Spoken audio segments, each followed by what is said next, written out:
Good morning and welcome back to another episode of Around the Indoor Football World, where we cover all of the major indoor football leagues, whether it's the IFL, the NAL, the AAL, the AAL2, AF1, TAL, all the way down the line. But before we get into the episode, let's hit you with a little bit of metal to wake you up this morning, get you ready for all these topics. And then pretty soon after, we'll have a pretty big guest on to break some news.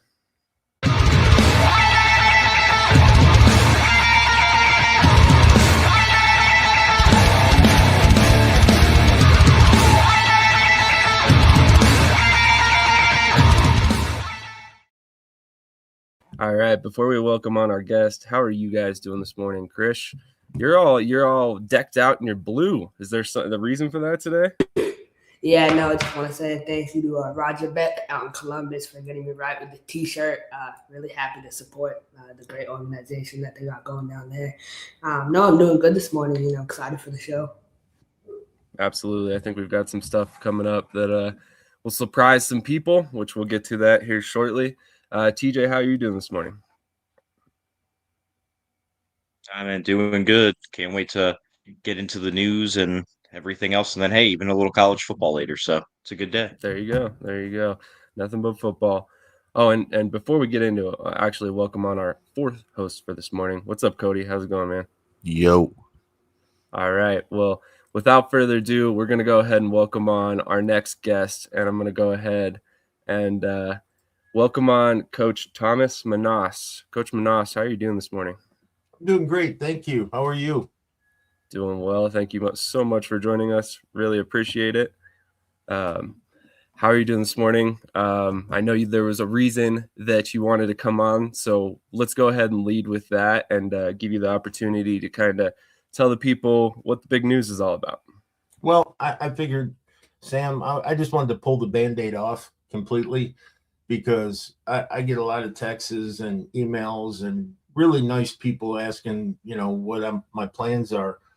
So I'm going to kind of shock a lot of people, I think.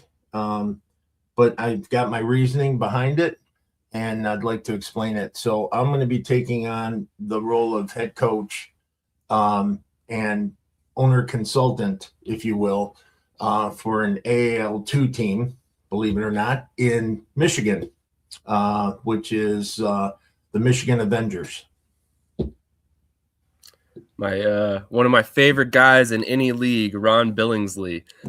He is one of the most entertaining guys to have on when it comes to podcasts and stuff. Well, Sam, let me tell you the backstory on this whole thing, how it started. Ron was actually a player at Oakland University when we won our national championships there, and he went on to become an entrepreneur and continued playing when he could. Really good football player, really good nose guard. And we connected. And one of the things that I said to him was, I'm intrigued because you're literally 23 minutes from my front door to your practice facility. And I've never had that. And that was a really big factor, not only Ron himself, but also the fact that it's so close to home that I can literally still see Miss Susan and the grandbabies and my kids and get to do some football stuff. And I thought, what a great platform to work on things that I want to carry over maybe, next year or the year after that, whether it be here or be with back in the IFL or, the AFL. So I thought, you know what, I can help Ron out. I can show him a lot of the stuff that needs to be done. But I was pleasantly surprised after our initial conversation. And we can get into the details on that. But let me tell you what, if you're interested in playing, and I'm saying this clearly, professional football in Michigan for the Michigan Avengers, we're actually going to have some housing. You get paid. Everything's first class. I told him that was conditional, that we had those things for the guys. Practice facilities outstanding. Game day field's going to be outstanding. brand new turf, brand new everything. It's just he's vested in this, and so the least I can do is give him 7 months of my time to try to produce a good football team. Yeah, I mean, I'll go down the row right now. Krish, what's your reaction to this news? And go ahead and kick us off with the question, my friend. Yeah, I'm really surprised, Coach. Really happy for you. I guess my question is, in terms of pay, what are you expecting, like minimum pay to be? Well, it's the same as the IFL. It's $200 a game. And nobody does that at this level, but he does. And his offer to me was overly generous. So what I'm getting at is that everything that we've done, and you can't say, well, we'll see if they're around, by the time this is third year, so a lot of the scabs have already been pulled off. And, our expectation, Ron's and myself, is to hit the ground running and have a great place for these kids to come. The other side of that is with the pay is that we're going to do outstanding film work. So I've never said this publicly because at certain levels, it's not necessarily your job to develop. I mean, you can help, but you're helping a guy go maybe to the UFL or Canadian or even the NFL tryouts. But at this level, it's about getting that guy great film and a great opportunity to advance himself and continue to play football. We're not going to have 50-year-old guys or, guys that are coming out of high school that never played before and stuff like that. No, this is a full deal. As a matter of fact, I don't know if anybody knows this, my agent, Buddy Walters, has a very successful, he's an NFLPA agent. I spoke to him last night. He's agreed to come on as my director of player personnel. So we're covering all aspects of it. Yesterday I signed a doctor, so we're going to have a team physician on the sidelines, all the things. Again, I'm trying to make these kids NFL. If this is as far as they go, I'm going to give them a great pro experience. If they have aspirations of going up, I don't want them to see this big disparity in how they're treated between our team and when they move to other places. TJ, any questions for Coach?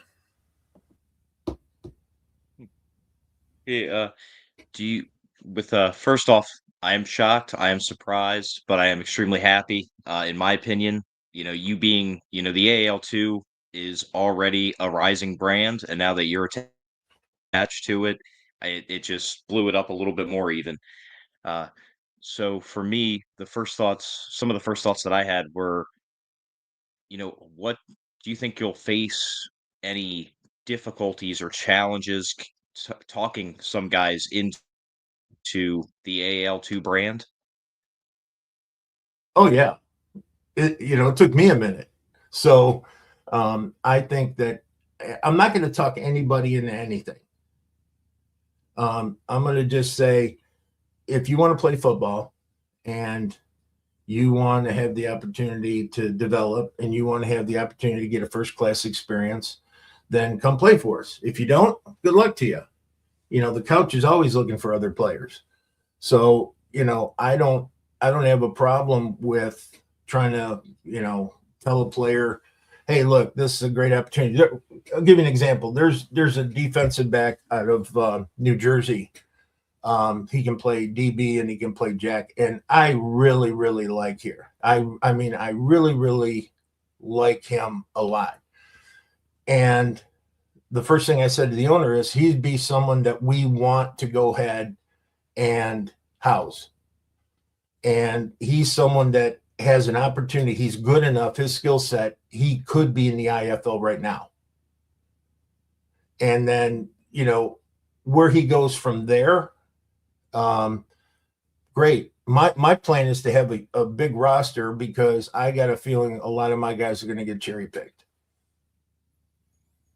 If history proves itself, people look at rosters and they see things and they do things. But my biggest thing is this. I I'm humbled by this. I don't think I'm this big fish in a small pond. I think I'm just a small fish in a big pond. There's some good coaches. There's some great owners. There's some good teams in this league.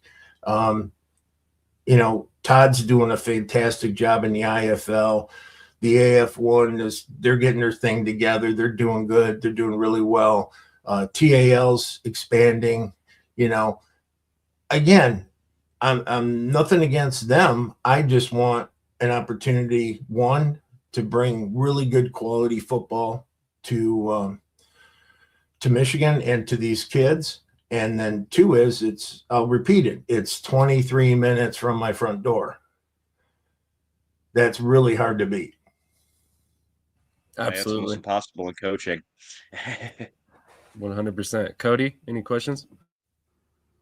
Yeah. Excuse me. Good morning. Hope you're doing good. Good morning. Question that I have for you is, why now? With everything, your track record, I'm not trying to demean it or anything like that. With the track record that you have to go to the AAL2, why now? Why do you? And again, that's not to trash anything. I'm not trying to talk down or anything. But why now? Why do you think the timing is right to make this step to go where you're going? Well, there was only really one or two teams that I was very interested in last year or this year, trying to get with in the IFL, and they pretty much had already made up their mind on where they were going to go before I left Mass. And so I talked to Buddy, my agent, and I said, you know what? I'm okay with just hunting and fishing until 27. I don't need to be relevant. It's not about me in any way, shape, or form. I send texts to guys all the time. I talk to coaches all the time from all the leagues. I haven't told anybody about this. I'm sure I'm going to get some crap for it. But I basically, the reason the timing is right now for me is because it's almost like a Christmas present for my family. We get our football fix. We're a football family. My wife loves going to the games. My kids love going to the games. And it's been hard because sometimes when you're far away, this happens. So I said, hey, if I give you 1 year of me around the house, are you okay with that? And we had a big family discussion. We talked about it. We prayed about it. And the idea was, hey, you know what? This could work. And it keeps me, I'm like a heroin addict, it's, I don't have to get away from the game. I can still work on things that I want to develop for the future. And if I can give back to this game after it's been so very good to me and my family, then that's what I want to do. And I want to bring the God family football concept to the Avengers. I want to bring high character to my team. I want to bring, it's funny because in the IFL, you watch coaches shows or you watch podcasts, and coaches are extremely humble. They're always talking about how tough it is, how, they're just trying to be relevant. They're trying to make their team successful and so on. And then you go into some other leagues, especially the AL2, which I found crazy. I watch some podcasts and I love them. Man, these coaches talk a lot of crap. I mean, they talk a lot of crap, which is good. I mean, they got a lot of bravado, and it'll be fun reminding them about competition. We'll just say that. It'll be fun, so I'm going to take the approach this year coming into this, just keep my head down, do my job well. Don't get distracted from any outside influences. And number one, help these kids continue to play ball, but not only that, play professional football and be treated well and hopefully move up. So I wanted to ask a question that I think is probably pretty on everybody's minds who's watching. So what happens if an IFL team approaches you, similar to last season, like Massachusetts did when they made a move mid-season, and the situation makes sense for you? Are you able to then pursue that opportunity, or are you locked down with the AAL2? I am. Contractually, I am. Yes. And, okay. again, my number one goal is to help Ron get this thing. So if I got hit by a bus tomorrow, it would run smooth and you wouldn't miss a beat. The other part of that is in the matter of hiring coaching staff, bringing on guys with a similar mindset and skill set that are going to, be able to, they could take over for me in a heartbeat. Now that being said, I don't know what's going to happen relating to that, but I want to put all my energy into this and do everything I need to do. But that's also doesn't take away from the fact that I don't know what the future holds, so I'm not going to even try to guess, on that. I'm done trying to figure out owners, and what their thought process is. So all I can do is be me, and God willing, just do a good job for these people. So. Absolutely. I'm not going to lie, Coach, when you called me earlier this week and told me this was something you were considering, I was surprised, to say the least. I mean, obviously it makes sense logistically, you're 25 minutes away from your house, but traditionally the AAL2 really hasn't had, a ton of big name coaches outside of Coach Resignaldo last season. So I was intrigued by it, but I also think that, this poses a benefit to not only you, but also, the league, because they now have somebody with your experience to be able to kind of lean on and get some advice from in the building of the AL2 and making it more stable in the as it goes forward. So I actually think this is win-win for everybody. I really appreciate that. That's very kind. But the other thing is, I really want to help develop coaches too, not just players. There's some really good football minds out there that haven't been given an opportunity, and I want to see what I can do to help them achieve some of their goals and to be successful in the things that they want to do too. So if I can help, I'm more than willing to do that. As a matter of fact, let me see here.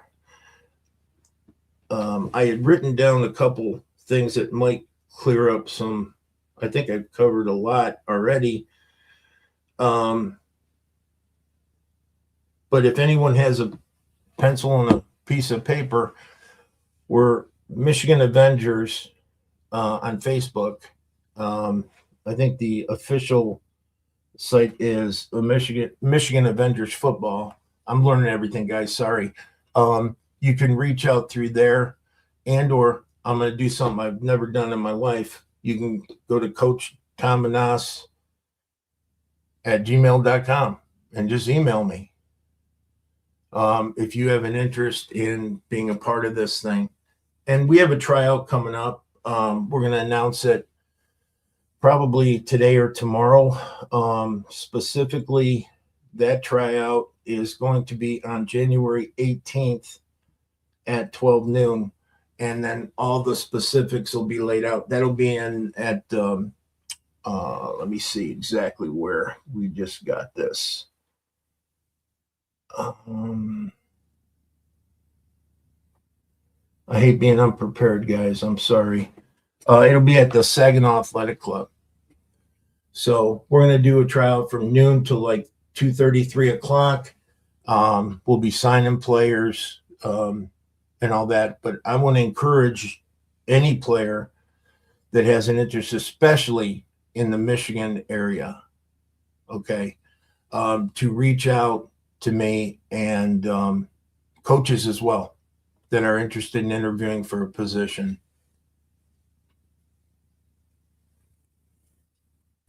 Awesome. Glad to hear it. First of all, congratulations, Coach. Like I said, I'm a big fan of Ron. I think he's very entertaining, great guy. Love talking with him. But I also wanted to pull up the official press release, which I'm sure will be out later on today. So if anybody wanted to read the team statement on it, here it is. But also, yeah, like Coach said, go follow Michigan Avengers on Facebook. I believe they're on Instagram as well. And then also check out our content on the AAL2 here on Shady Sports Network. It's also on the AAL2 pages.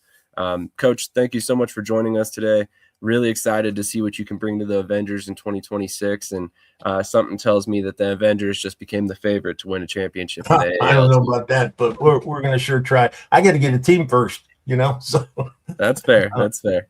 I think most of the other teams are in the same boat, you, though. and everybody, Merry Christmas if I don't talk to you before then, and God bless you. And I appreciate the opportunity to let the potential players and coaches know that there's some opportunity here in Michigan.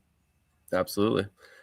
So you heard it here first. If you're in Michigan and you want to play some football, hit up Coach Manas. You can find him on Facebook, and then also you can find the team on Facebook and then Instagram as well. So, Coach, thank you so much for your time today. Really appreciate it. And like I said, best of luck in 2026. So we definitely will be following very closely.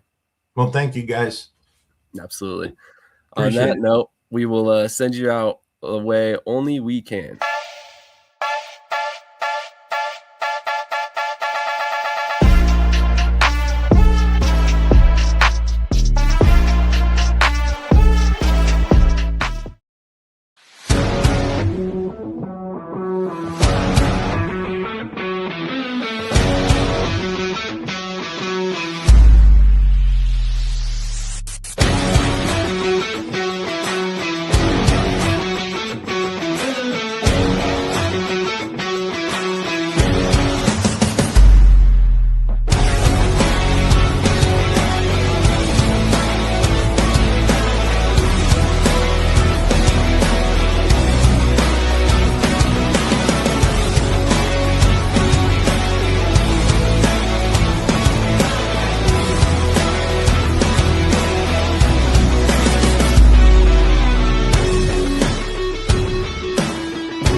All right. So obviously some huge news this morning. Before we move on and bring on our next guest, I wanted to welcome on Coach B. Coach B, how are you doing this morning? All right. Just kidding. Apparently he popped right back off. So I'm sure he'll be back on as soon as he can get his reception figured out. But we will bring on New Mexico Chupacabras offensive coordinator, is it Colton Hansen or Colton Michael? Uh-oh. We cannot hear you, sir. Let's see. You may need to back out and come back in. We have no volume with you. All right, we'll see if we can't get that figured out. Here's Coach B. Coach B, how are you doing this morning? I'm good, fellas. How y'all doing this morning? Doing pretty well. Thank you for joining us. Perfect timing. So before we bring on the offensive coordinator for the Chupacabras, let's go around the table real quick. Get your guys' reactions on the news with Coach Manas, and then we'll get hopefully Coach Hansen on here in a second. Let's go to Coach B first. You didn't have a chance to ask a question or anything. What do you think about Coach Manas joining the Michigan Avengers? I didn't get to catch it. What is he coming on as? The head coach, GM? Head coach, ownership consultant. Okay. I think it's a good move. He get to build something up from the ground up and make it to what he wanted to be, and he get to still coach. I think it is right. Like Chris always say, Chris a big fan of Minaj. He needs to be coaching somewhere. He does have a lot of knowledge to give to people. So I think it is beneficial for him to be out there in Michigan, and hopefully that's going to be a good situation for him. With him out there, that should help them build up in the AAL2 this year, then eventually go over to the AAL next year.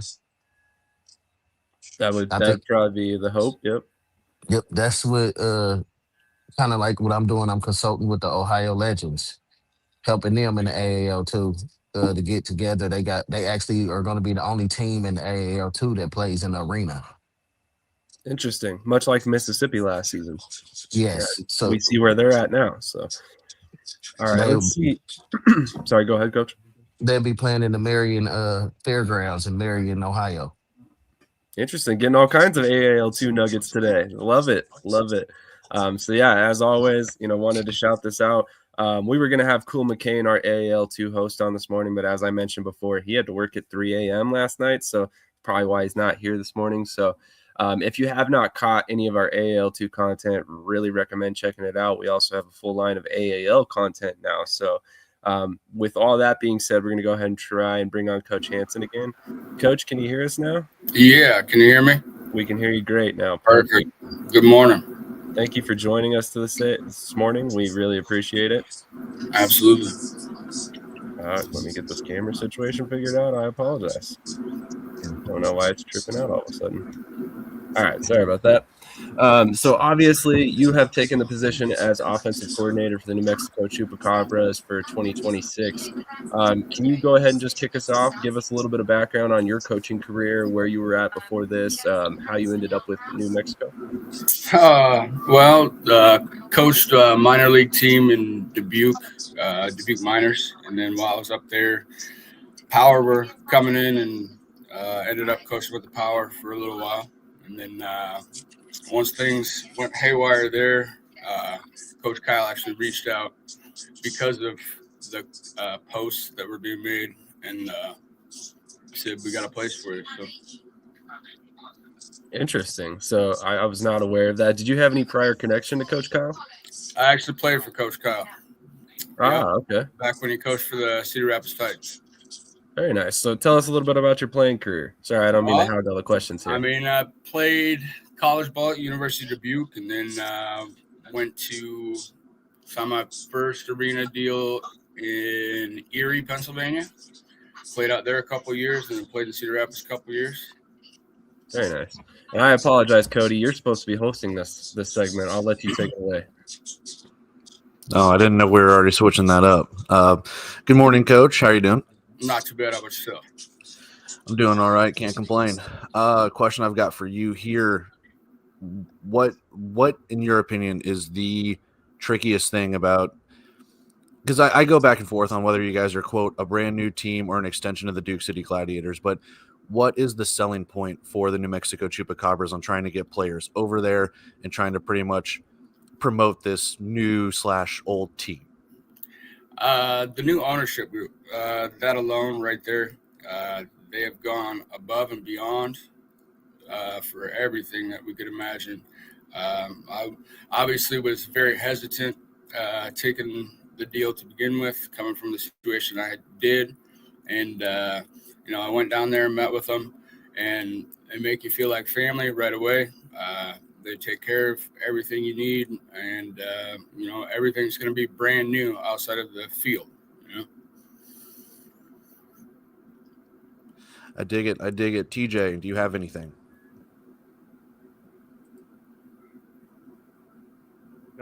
Hi, Coach. Welcome on. Thanks for joining us. Thank you. What are some of the behind the scenes stuff that people may not know about, newer teams as opposed to older teams when you go in? Well, I mean, it starts from the ground up, right? Like, you got to get a field in. You got to get the dasher boards. You got to get the swag going. Get out into the community. Let them know that it's ran by a different group. Make it known that, whatever took place before is going to change for the better. And, just go out and be a part of the community, honestly. I'll let Coach B take this one. Go ahead, Coach. What up, man? What's up, man? What up, man? Good morning. Good morning. Guys, it's a little different for me, yo. I played with Colton, with Cedar Rapids, and we coached together this past year, so I know what he can do and I know what he can bring to the table. So I just want to ask, what are your goals for 2026 with the New Mexico as an offensive coordinator? Because I know what you can do and I know you got something in store. Goals to win it all. I mean, obviously, that's got to be your ultimate goal. Obviously, we'll have individual goals, game goals, all that stuff. But, I mean, if you're playing this game, it's for a reason, and it's to win it all. So, Where do you see New Mexico going with this organization the next 2 to 3 years? I believe that, the IFL's taking care of them really well so far, doing some big things for them. And then obviously with, the TV deals, I believe New Mexico is going to blow up for sure. Dig it. Coach, recently broke news, probably about a month or so ago, of signing Jerome Johnson, former Indoor Football League MVP. How big of a relationship is it between you and him to be on the same page with the offense to make sure that it is clicking on all cylinders? It's absolutely huge. And, I've talked to him almost every other day since the news broke. I let him know that I want him to be comfortable, because if your quarterback ain't comfortable, then nobody's going to be comfortable.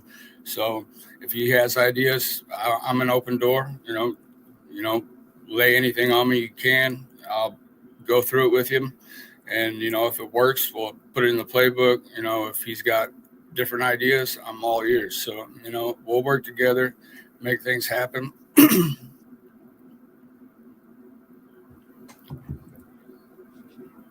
Sam, you got anything? Yeah, you've had some interesting signings on offense. Maurice Ashley, one of them that kind of sticks out to me. Talk to us a little bit about your approach on the offensive personnel. I mean, some of these guys I feel are a little under the radar. Guys that maybe a lot of us have not heard of, or we saw them play in maybe a lower level before. So talk to us about some of the players you're excited about, how you see them fitting, stuff like that. Honestly, every player that I've talked to, whether it be from a smaller league or already signed with IFL or AFL before, I tell them I don't want you here for more than a year. Like, my goal for them is to move them up as fast as possible and give them every opportunity possible to move up as well. As far as the guys go, I mean, they're already clicking. I mean, we've had group chats here and there. They're already meeting on their own, which is awesome. You can't have a team without camaraderie and that brotherhood. And that's the biggest thing. I think we have enough vets and enough young guys that the vets are kind of running the show right now and kind of making them feel at home. And not to be too worried about what's to come. I dig it. TJ, Coach B, Sam, do you guys have any other questions? I mean, I've got one really quick. From the transactions page on the Indoor Football League website, you guys signed or re-signed, I guess. I still don't know how to go about it. You guys signed Jason Serta, and I know that's on the defensive side of the ball, but he is a huge fan favorite down there in New Mexico. To bring him back, what does that mean to that team, that fan base, that organization, to bring someone like him back into the fold with that veteran leadership? I mean, for the fan base, absolutely. They went nuts once they heard the signing. So, that's probably the most shared player signing announcement. He's been down there for a long time. And when he came to the tryout in November, he still got it. So we had to give him a shot for sure. That was an awesome signing, and I imagine at this point in his career, he's basically a coach on the field. I mean, I think he's been playing since like 2015 or something like that. Yeah, it's been a long time for sure. Great guy as well. But another addition to the Chupacabras, you guys added Chris Hemphill, another guy that we're very, very familiar with here on the network, and somebody that we will be having on in a couple weeks. Talk to me about how he's kind of added a little bit of an element to that team, and how has recruiting shifted? I know he's kind of in the recruiting department. He's nonstop go. I'm on the phone with him daily. He's always sending me people, or saying I'm talking to so and so, or I'll be like, hey, can you reach out to him? And he's on it right away. He's not taking his time, sitting back and letting things slide by him at all. He's constantly reaching out to agents and players, and it's been huge for sure for me, a huge help for me, coming from the Iowa Power, where I kind of just came in to a team that was already assembled, to when I got signed with New Mexico. They basically handed me the keys and said, go do it. And I've obviously been out of the IFL for quite a while, and I was like, oh, okay. And so Hemp's been there supporting me every step of the way too. He's a great addition to the team for sure.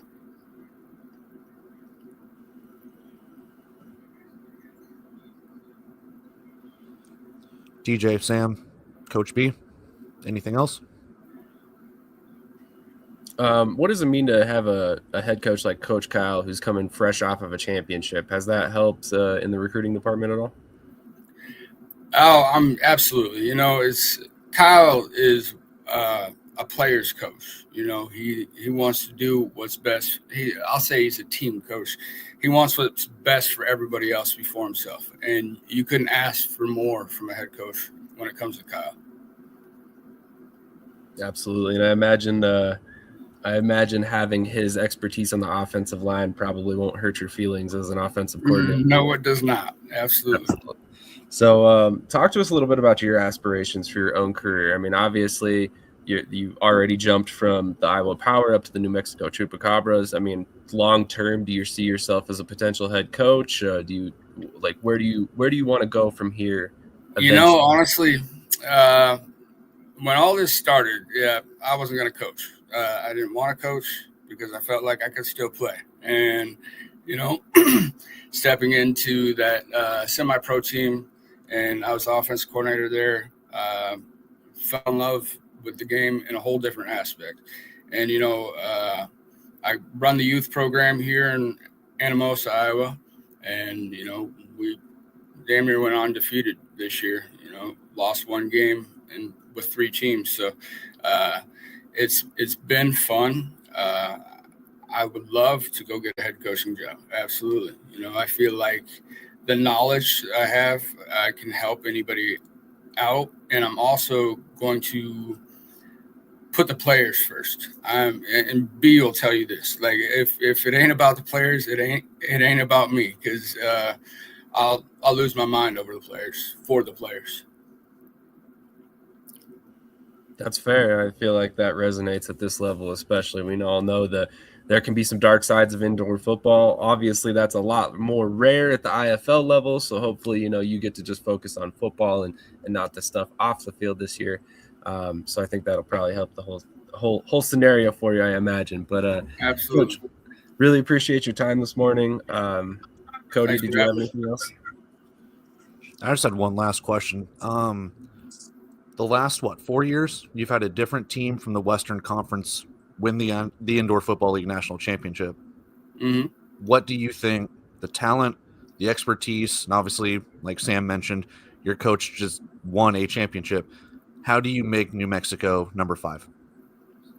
It's going to take that brotherhood that I talked about. And, Coach Kyle teaches that, coaches that. Coach X, same way. I played with X when he played. He's always been a team guy, and it's about rallying the troops nonstop. An expansion team's never won it, So, our ultimate goal is to put that to an end. And, as long as we stick together and work together, I see it happening for sure.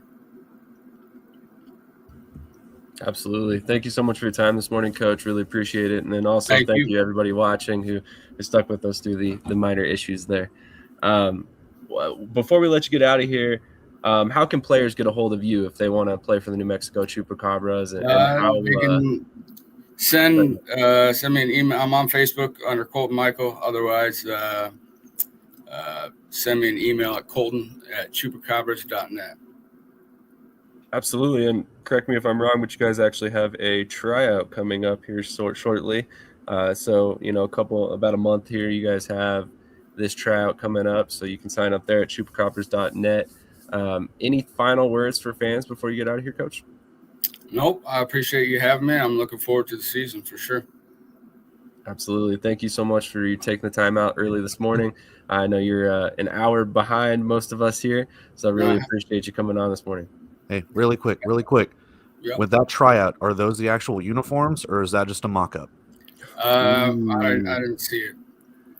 I don't think those are the actual uniforms. It might be. I think we have 4 different uniforms coming in. So, wow, yeah, love it. Interesting. A little nugget there for everybody. All right, Coach, really appreciate your time this morning. Thank you so much. We definitely would love to have you back on closer to the season so we can break down the roster or something like that if you're interested. Absolutely. Completely up to you. Thank you, Coach. Appreciate you, brother. Yep. Have a good one, B.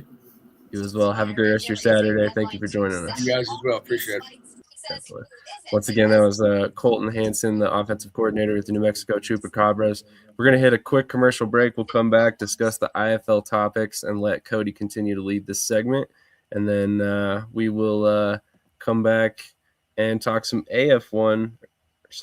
NAL news afterward with another guest.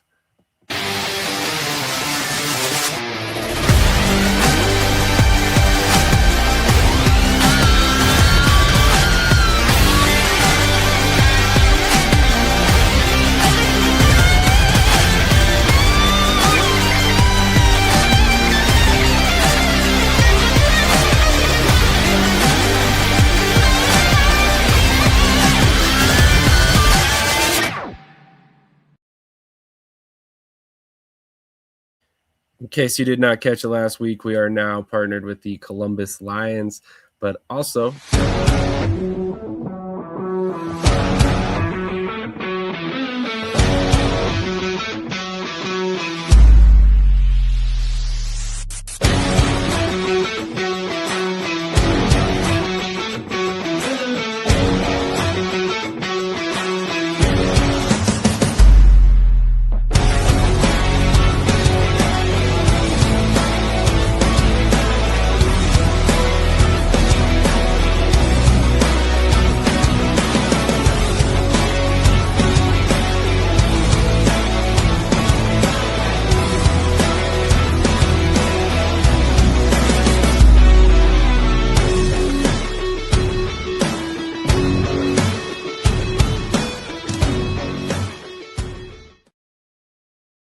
all right, it sounds like Cody's having some internet issues, so we'll see if we can't get him back on. Obviously, if you guys were paying attention, which if you're here this morning, you probably are an avid indoor football fan, so you probably caught the news that Yahoo Sports will be broadcasting, I believe is it 60 games or is it 59 games? Let me pull up my information real here. 59 games this season for the IFL. So obviously this is huge news, but prior to this, they announced that 60 games would be on FanDuel Sports Network. So at this point, the IFL has one of probably the best broadcast packages for any indoor football league. So Krish, let's go to you first on this one. I'm sure you got a lot of thoughts. I'll let you take it away. Yeah, high-level production attracts high-level people. And so, I've been saying this since 2021 when we first joined this league. Like, where this league is going is to the moon because it has the right leadership in place.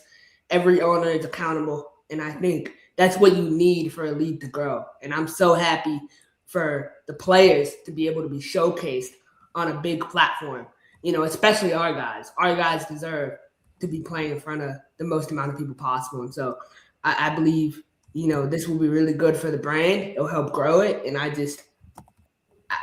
I'm so excited to see what games are on TV. I know they mentioned Quad City and Indy will be the opening kickoff for the Yahoo Sports Network, IFL. So I think that's huge. Quad City and Indy, those are two Eastern Conference favorites right there. So I'm really excited, and I think the league is going to continue to grow, continue to get bigger. This is just the start. So, absolutely. TJ, what are your thoughts on this? It's really exciting for the sport. It's like you said, it's probably the best, combined sports broadcasting package an indoor arena league has had in years, probably since way back with maybe the second iteration of the AFL. So that's how long we're talking. The thing I like the most about it is when I did look it up, it says that it is a 24/7 free app. So, because I know there was before when we announced FanDuel, it was kind of like some people it depends on your cable package, basically, if you get it included or if you have to pay extra for it. So the fact that the Yahoo Sports is planned to be free as well, that's, a huge plus.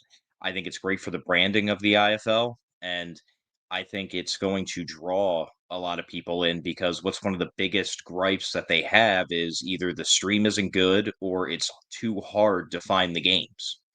Well, boom, here it is, on two mainstream apps. Here you go. So once again, I think the IFL proving why, again, not to disrespect any other league, but while they're kind of head and shoulders above everybody else currently, but then again, they are the longest current running league, so they should be.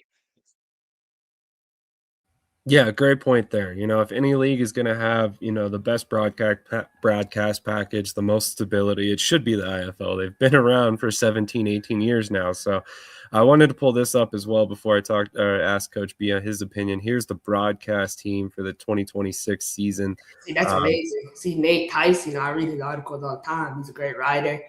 Jason Fitz, he's been hosting his NFL show for over 10 years at this point. So, these are all people I know, and they're recognizable. And so that says a lot because, again, high-level production attracts high-level people. And so this is the perfect example of that. And one thing I do want to say is, I know a lot of fans are like, why not YouTube? Why not YouTube? The ownership groups are spending more money. They're investing in the fan experience. So as fans, we should be happy that the IFL cares so much to up the fan experience. Yeah, absolutely. A couple of guys tuning in here. Sea Dog the Goat. The IFL is doing great with this deal. This deal is a win-win for everyone. Project Superfan, the Yahoo broadcast team consists of play-by-play host Jason Fitz, analyst Nick Tice, and sideline reporter Carolyn Fenton, according to the IFL website. Thank you for breaking down their roles. That helps. What will happen to the IFL network?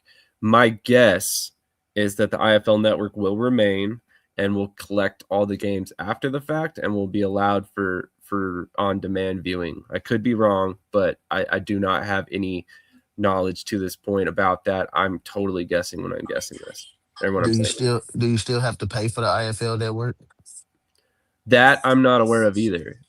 As of right now, they have not emailed me about renewing. I would imagine it wasn't going to come until, February anyway. But I would imagine with this news, probably not. But we'll see. We'll see. I honestly have not done a lot of research to see if this is an exclusive broadcast rights or, if this is a simulcast rights or how it works. If it's a simulcast and they can put all the games on IFL Network as well, then I think, yeah, you probably still have to pay for it. But that's definitely going to be some knowledge that we all have to dig on over the next couple of weeks to try and find. Yeah, 'cause I know with FanDuel, you do have to pay for FanDuel. Even if you got it in your package, you got to add it on if you didn't have it officially. So you have to pay for the FanDuel one. I feel like somehow I'm getting free FanDuel, and the more I talk about it on the show, they're going to start charging me now. Hey, well, remind us one more time. I don't watch TV. I'm a loner. No, but guys, I do have one added point to the IFL network, though. Reports did come out recently, once all the news broke out, that the IFL network was a test for last year. Yeah. Again, not to start a fire or talk smack, but does everyone really believe that was a one-year experiment, or do you feel like the IFL network probably kind of failed, pissed a lot of people off, and now they're kind of retracting on it? Because I'm kind of leaning towards that side. Yeah, it was hard last year, TJ. I'm not gonna lie. It was sometimes, I paid for the subscription and I got on and I was locked out. Couldn't watch a game because it was a technical difficulty. So you had to sometimes reach out to the help center to get into your own app or get in, and you pay for the service. So it wasn't all peachy last year, but it was resourceful. I'll say this, and one thing I was going to say is every league, again, if you want a greater fan experience, you have to invest. I watched Hard Knocks for the first time yesterday. That was worth the $20. You know what I mean? You pay for what you get. I thought the IFL network was amazing last year. I think they had, in the beginning, maybe the first 1 to 2 weeks, they had issues. But other than that, man, the camera quality, the production, the broadcasting, everything was at such a high level. For us, our ownership, we, unlike Vegas, we actually invest in the sideline cameras. So we have the best sideline cameras in the league. And I expect that to continue, in Orlando, high-level sideline cameras, because that's important to our ownership group. But with the Yahoo deal and the FanDuel deal, I don't think any team is going to be singled out. Everybody has to have the same quality. Yeah, exactly. So production, production. So I love the idea of them doing this deal, but then it comes down to all these teams has to spend money on production because production has to be the same across the board and it has to be on point. And that's what a lot of teams don't get. You can have all these big deals, you can have ESPN and all that, but if you're not paying for the proper production, it don't mean anything because it's gonna look shabby. It is gonna take the deal away. So if the teams in the IFL all are going to invest in proper production, I think this going to work. If they get revenue sharing from this, I think it should work. I don't think they should be just strictly paying for this service to get the broadcast. I think they should get some revenue sharing out of it. Yeah, that'll be an interesting facet to kind of try and figure out. See if they have. Hold on, Cody, you good?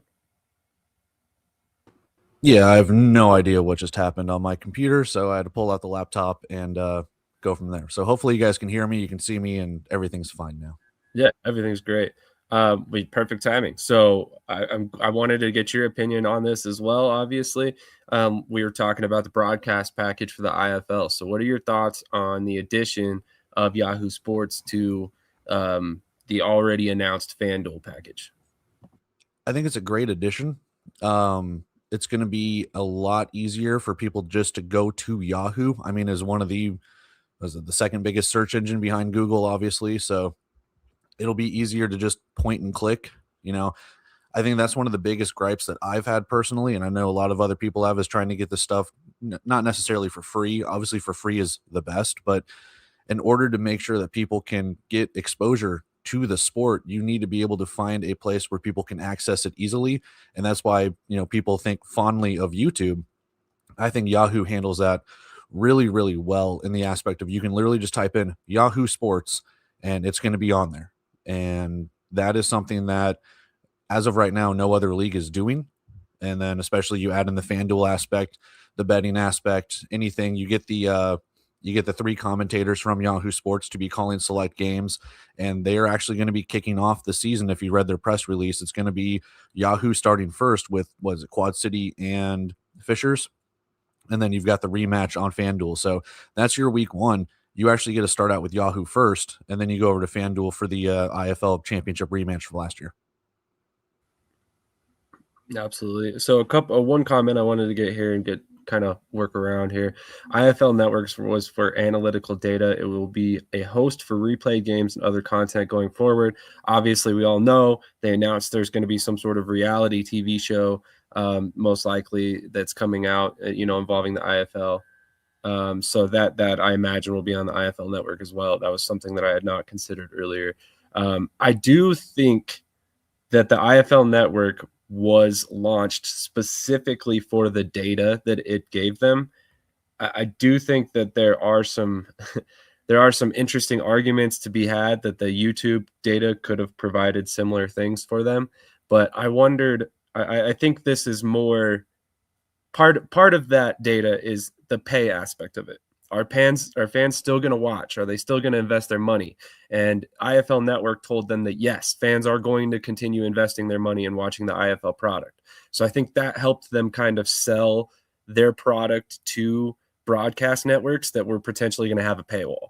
So I think there's some value in that for the IFL Network that kind of that you didn't get with YouTube. And I've seen the arguments that, yes, YouTube, you can get the same analytical data, but that part of it is not something you get from YouTube. So, I mean, any other thoughts on the overall package, the approach to how they all did things, and the IFL Network, anything on that subject in particular? I think the Indoor Football League Network is kind of used, as Coach Davis said, it's going to be for the archival, games that you can watch it next day and stuff. The question I get, or the question I want to raise there is that still going to be behind a paywall, or is it going to be something you watch next day for free? Because as of right now, earlier this year, you got the email saying, hey, you can go watch all the archive games for free. Are you still going to have that paywall since, I don't know if you're going to have to pay for FanDuel Sports Network or whatever the case could be. And I believe Yahoo is going to be free. You just point and click. So that's kind of the question that I have with that. I saw a comment that said, I think that would be a good, I think they should use the IFL network for coaching shows, documentaries on team podcasts, and things like that. 100%. Yeah, well, last year, if you remember, on Strictly Business, Green Bay's owners said, we're going to put this behind the paywall. Like, eventually, everything is going to be on the Indoor Football League network. I'm not calling the bluff, but we'll see if that happens because they're still putting their shows on YouTube and stuff like that. So I'm curious to see how that goes, if they're going to start putting that stuff on the Indoor Football League network, archiving it that way, which I haven't been on there since the season ended. So I don't know if they've added, subtracted, whatever the case could be. So if they start doing that and adding more coaches shows, more podcasts, and really getting things involved with that, then it's just a huge boon for the Indoor Football League, where you've got an entire website dedicated to your league, your games, your teams, your coaches, your players. And then you have these two external websites, FanDuel and Yahoo, where a lot of people go to really showcase, like, here's our players, here's our coaches. There's going to be a lot of opportunities for these guys to not just move up, but to showcase their brand. And that is going to be very, very good for the Indoor Football League. I think more content is good too, like what Cody was saying. Like, I feel like I think the more, I watch the Green Bay show every week because I think they do a good job for the most part, peeling a layer back, and they allow you to see things in a different way. And I think if every team could do some type of content, I think it will be good for the network for sure. The issue that I have with that is we have some teams that barely keep up with their own website. So asking them to do a weekly podcast, asking them to do, a show a week or things like that, it's kind of like pulling teeth. But we'll see if they start like getting more stringent with that, or how they start going about it. Because like you said, more content's good content. If you get a little peek behind the curtain without them spilling all the beans, that's great. Like what Green Bay does, where they're like, hey, we're going to like slow leak a little bit, like give you little nuggets here at a time, little teases, marketing 101. It'll keep you coming back for more. And if the Indoor Football League can do that, like I said, you're just going to make fans want to keep coming back. Agreed. And I do think that it would be nice to see some sort of team show. Maybe it's not weekly, maybe it's on a monthly schedule or something like that. But it would be nice to have some sort of team dedicated podcast or something of the sort for each team. So if you're a Chupacabras fan, you can jump on there and you can hear about the injury reports and all that stuff on a weekly basis. And maybe it's not a ton of big news coming out, but if it's your team, you're probably going to watch it. If there was a dedicated show to the Eagles somewhere, I would probably be watching that. So, just a quick example. But here in a bit, we're going to be welcoming on another guest. But before we get to that, there was a couple other pieces of IFL information we're going to get through real quick. There isn't really, it's more transactional. So we'll go ahead and bring this up. Make sure I pull up the right one first. This is one of the big moves that came out of the past couple weeks. Liam Thompson has signed with the Green Bay Blizzard. Blizzard recently lost Max Mailer to the Arizona Rattlers. So this is actually a really big move for the Blizzard. They kind of needed a quarterback that could come in and start. Let's go around the horn real quick. Let's go to Cody first. What are your thoughts on Thompson jumping over to the Blizzard? And how do you think he fills that quarterback one spot for them? Well, it's just another Bay Area Panther going over to Green Bay. So I'll steal the joke from Trey from Off the Wall. It's the Green Bay Area Panthers. And it's a good signing. I mean, with the limited action that he saw in Bay Area, I think he started the very final regular season game. He got in there every now and again. Obviously, you see him there with, Giants mini camp with his photo and all of that. It's a very, very good signing. To me, I am curious to see how it goes, because Green Bay not only lost Max Mailer, they lost Kaimani Clark to the Arizona Rattlers. So there's a good 1-2 punch when it comes to your offensive skills. Now, they do bring back quite a bit of talent as well, but they do sign a lot on the defensive side of the ball. So if that defense can keep them in the games, Thompson might have to just be that, quote, game manager, which I don't think he is, but he's done really, really well in college.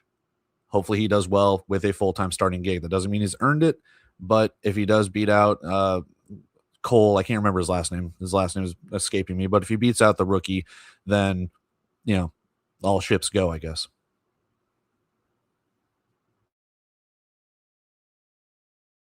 It was definitely an interesting signing, so I'm glad to see that they got a quarterback in there. Like you said, they've got a couple different people there from Bay Area. TJ, Krish, Coach B, any thoughts on this before we move on to the one other transaction news? I like it. I like it. I think he might have found him a spot where he could start at this season. It's up to him to lose the spot, honestly, in my eyes. I think he has the potential to take it and run with it. Coach Robeson over there is doing a good job recruiting. Like you said, they said the defense is coming along.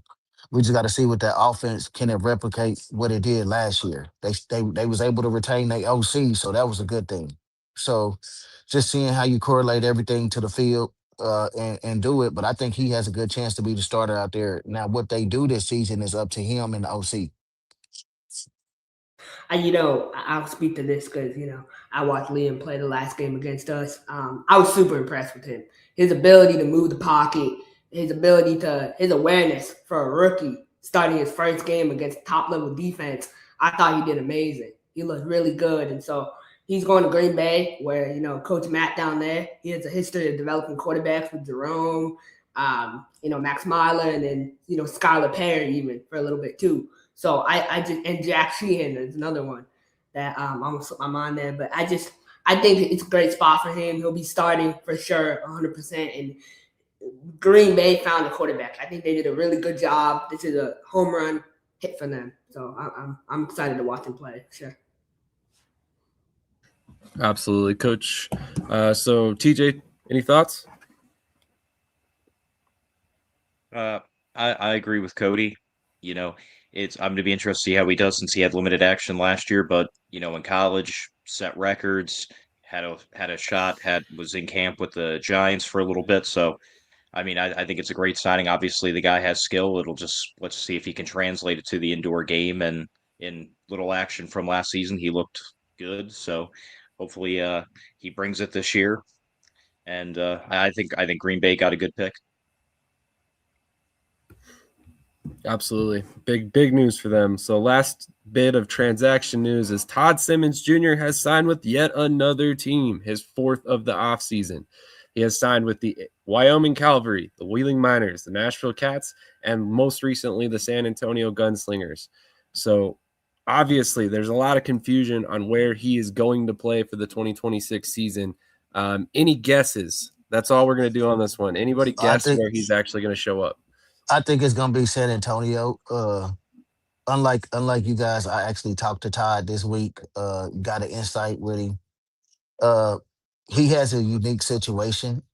He has a custody battle going on with his kid, so he has to stay where he at right now. But he's permanently moving to Dallas, Texas, in July.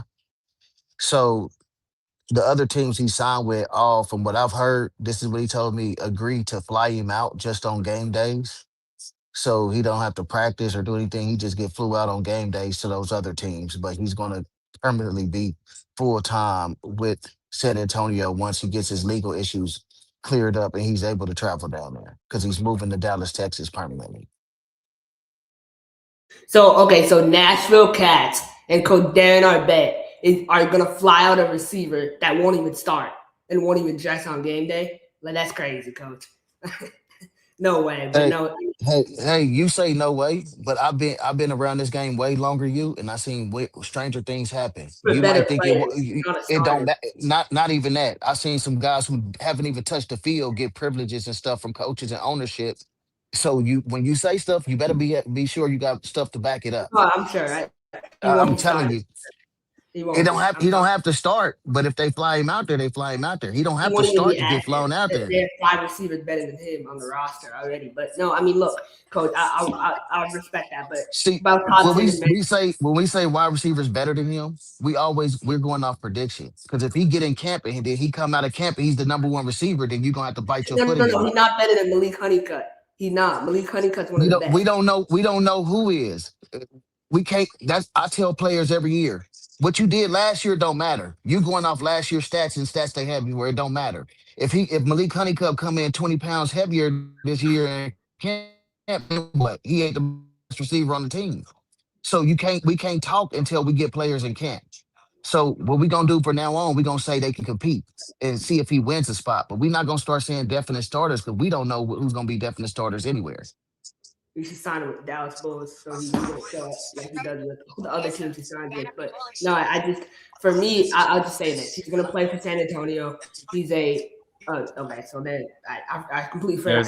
I can't keep up. I can't keep up. No, this guy is an attention seeker. He's a liability, and he's a waste of time and energy and space. He knows what he does. He posting like I'm the best. You're not even top 100, bro. Like stick to semi-pro. Go to New Jersey. Play for them. You're wasting people's time. That's all you're doing. Now. That's all you're doing. Couple things. One, Jersey's now in the AAL. They're a pro team. Two, we don't slander Jersey or any of those teams on this show. Dead serious. Not going to deal with it. So I'm not slandering. I'm just saying, like you are. You're using them as a derogatory term for Todd Simmons playing, and I'm not gonna accept that. So we're not gonna do that. So on another note, we're going to go ahead and change subjects. We're going to go ahead and invite on our next guest, but we need to hit a quick commercial break.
And will be brought down on the play by Isaiah Hall. All right, without further ado, we are joined by the quarterback of the Sioux City Bandits, Ed Crouch. Mr. Crouch, how are you doing this morning? Good morning, y'all. Y'all doing? Y'all all fired up this morning. always. Krish, let you kick this one off. You're kind of responsible for him being here. Yeah, good to see you, my boy. My first question for you is kind of, signing with Sioux City. Obviously, what are your goals for this year and what led you to sign with them? It's all about, just getting back on the field again. Coach Logan been keeping in communication with me since, I don't know, he was like one of the first coaches to hit me up this year, like September. So, I'm going to go with who's out there first. I'm just ready to play ball. That's all.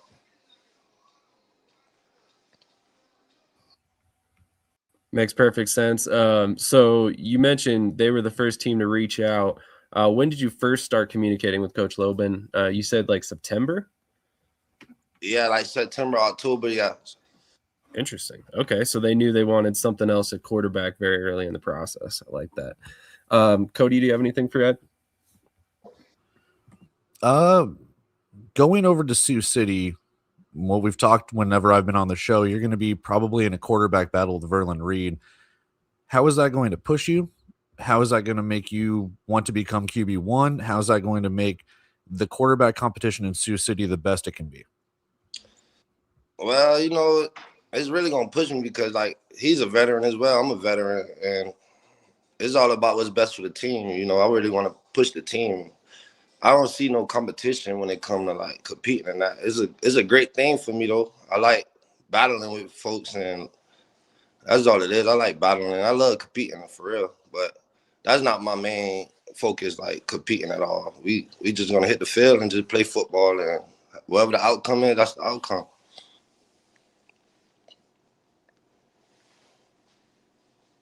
TJ, do you have anything?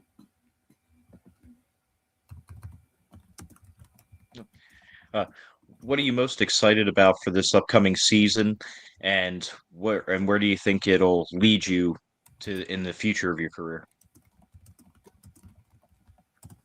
I'm really most excited with playing with the team that we got. Like the signees is amazing. I ain't gonna lie to you.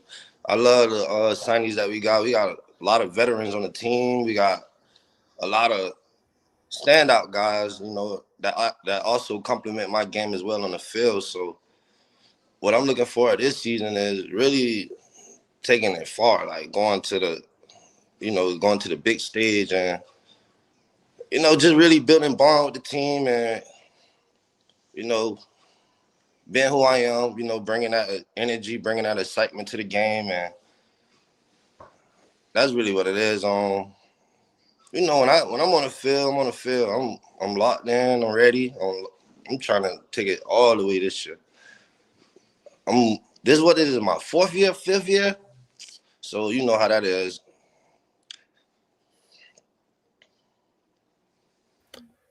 Definitely. So you've been a lot of places, obviously. You've played in multiple different locations. You played for Washington. You won an MVP in the FCF. You've been all over, really. What did you see about Sioux City that was really attractive to you in terms of what they're able to provide to you as a player? So going into this season with everything changing up with like Salina and Southwest going into the NAL, it's giving me like that CIF feeling, Like remember I was at Wichita. That was the first team I ever played for in the CIF. So it's giving me like that old CIF feeling, and it was real thrilling to play in the CIF. Like everybody was in the CIF, like. But this is what the NAL is feeling like, this old CIF right now, like with everything that's going on with transactions, with players, that there's a lot of old CIF players playing in NAL. So, and this is my first year playing in NAL. I mean, it's a new start for me. Like it's a new arena style. So I don't know. I don't know. It's a different feeling right now. I'm really piped up about this right now. Like I'm locked in. Like this for real this year. Very nice. Coach B, do you have anything for Ed? My boy. What's up? Ed, what's up? What's good, Coach? Nothing much, man. Me and Ed dialect all the time, man. He used to hit me all the time. He don't call me as much no more. He don't love Coach no more, man. Man, Coach, you good with me. You already know. I love the signing. I love Lob. Me and Lob go back. He gonna treat you right out there. Strobe and them gonna treat you right out there.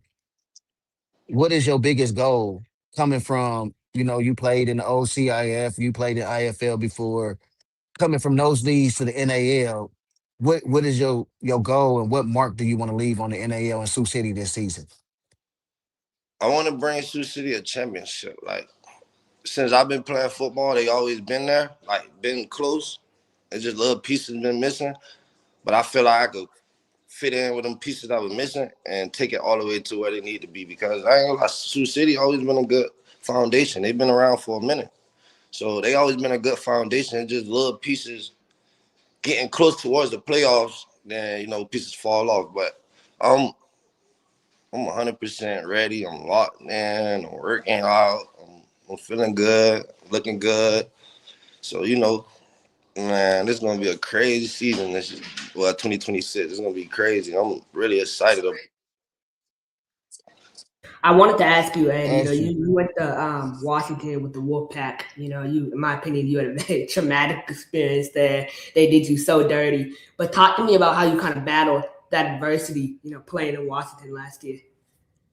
Well, with football, you would never know what it'd be. But I came out there for opportunity, so I never could complain about the situation because that year I signed with San Antonio, but I was with them for 2 days. Coach gave me he really signed me because of my name. Like because I was supposed to be signed with him in 2021 when he was at Albany Empire, but I never got that message. Like, it was sitting in my DMs and on Twitter and like in a little hidden area. So he been reaching out, and his son Phil also been reaching out to me as well. So they gave me that opportunity. Then after that, well, before that, I was signed with ICT Regulator. That folded. Then I ended up signing with Wilkes-Barre. Wilkes-Barre, that ended up folding. So it's like, then I ended up signing with San Antonio, but it was already 4 quarterbacks there, but they signed me still, and now made me the 5th quarterback. So that situation wasn't a situation where I would have been playing regardless. It was just an opportunity that they gave me. Then end up going to Washington, and I can't complain about the situation. Like, that was like the only option that was good for me, like for me to be able to go on the field, because it was late in the season. Everybody was already done with fall count. Yeah. But Washington, Coach JR, I understand what he's trying to do with the program and that, you know. Everybody need help. Everybody needs somebody that's going to help them. You know, Coach JR doing everything, with everything. Play calling, head coaching. He's in the office with everything, doing stuff like that. So it's very stressful for him, and I can't knock what he's doing. I love the hustle that he got going with himself. So I can't knock that. But I mean, you know me, I haven't played with an old line for real. Like college, I never had an old line, so that wasn't no big deal. I'm always gonna make the best of every situation. I'm gonna play at my game, I'm gonna play at my level, and I'm gonna always make sure the team on the same time with me, and you know, upbring the whole team and make sure everybody elevate their game, man. I feel like a lot of players elevated, like players I never heard of, got the opportunity, you know, got the recognition in that. For sure. And I feel like you have a really good receiver room, you know, in Sioux City. Talk about it. You got Carlos Thompson, Fred Bruno. Like, talk about how excited you are to play with those guys. No, I'm really excited about this. This one of the most craziest receiver room I ever been in, for real. If I think not, well, after the FCF, because you know, we had Josh Gorin. I played with Josh Gorin. I played with Turpin. I played with Dramel. I played with, like, you know, T.O. was my receiver. I had Terrence Williams. He played for the Cowboys. Like, I could keep going down the list. Like, but this receiver room is gonna do it. This is gonna bring my game all the way to another level, and it's definitely we're gonna definitely break a lot of records and all that this year, because we got some boys. I ain't gonna lie. I looked at them, I'm like, what? We got some boys, and I don't speak on other teams. I don't do that. So, but I know what we got. I see you already got QB1 as your title up there, so you solidifying the starting spot right now, huh? Man, I'm QB1 wherever I go. I'm taking everything. That's how hard I work. Like, you can't deny me. Like, I put the time in, and my talent. Like, I'm just play ball. I'm from Miami Gardens. That's where we started from. So the hunger different than everybody else hunger. Like, this, like, my opportunity for the NFL, that shot down. So I'm here. I'll treat this like the NFL for me. For sure. And you know, Miami, you know, you talk about some of the great quarterbacks, Raheem Cato, Teddy Bridgewater. Like, who were some quarterbacks you kind of looked up to coming up?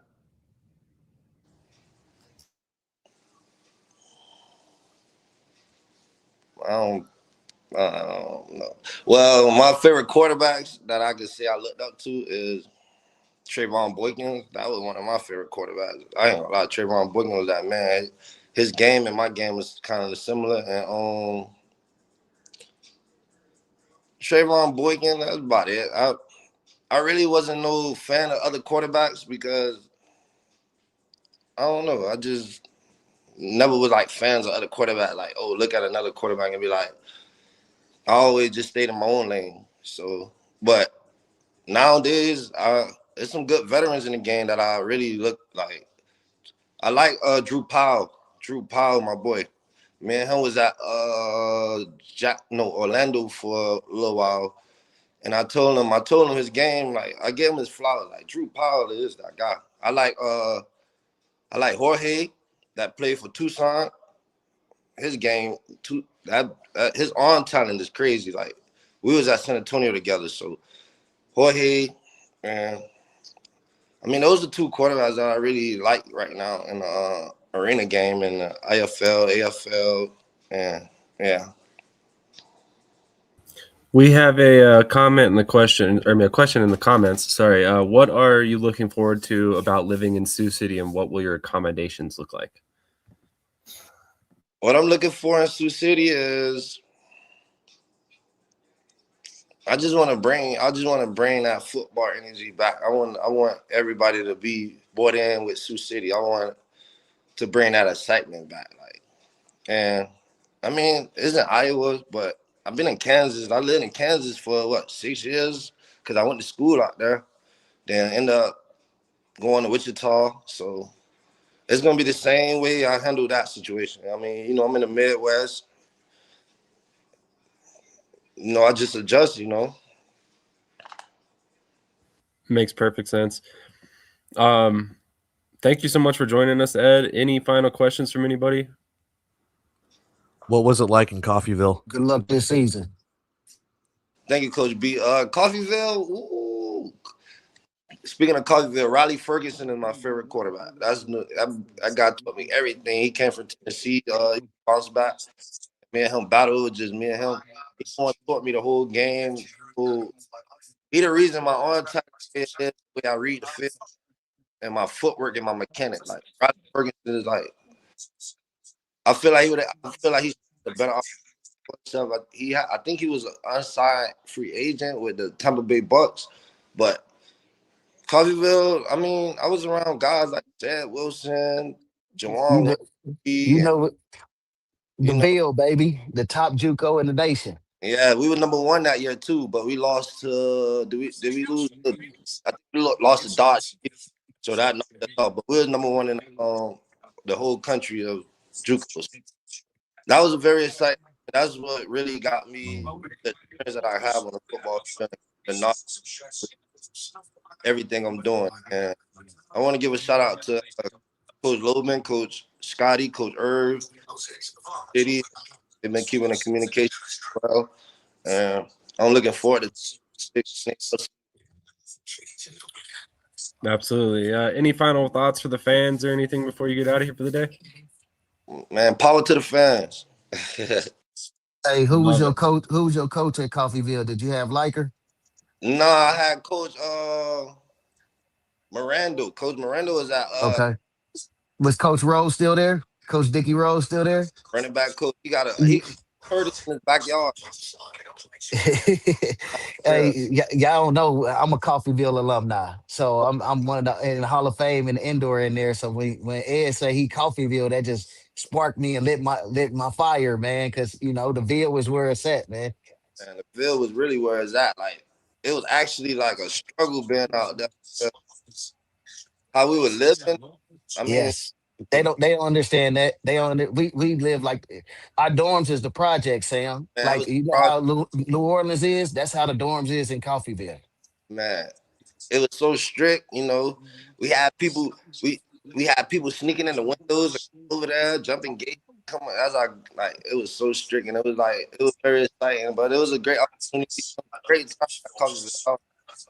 I mean, I wish I would have another year, but I couldn't going through that process, coaching changes, and so I ended up going to Mac first after 1 year of JUCO. I still had 1 more year to do, so I was ineligible to go stay, but I ended up going to Mac first, and a scholarship that I could deny.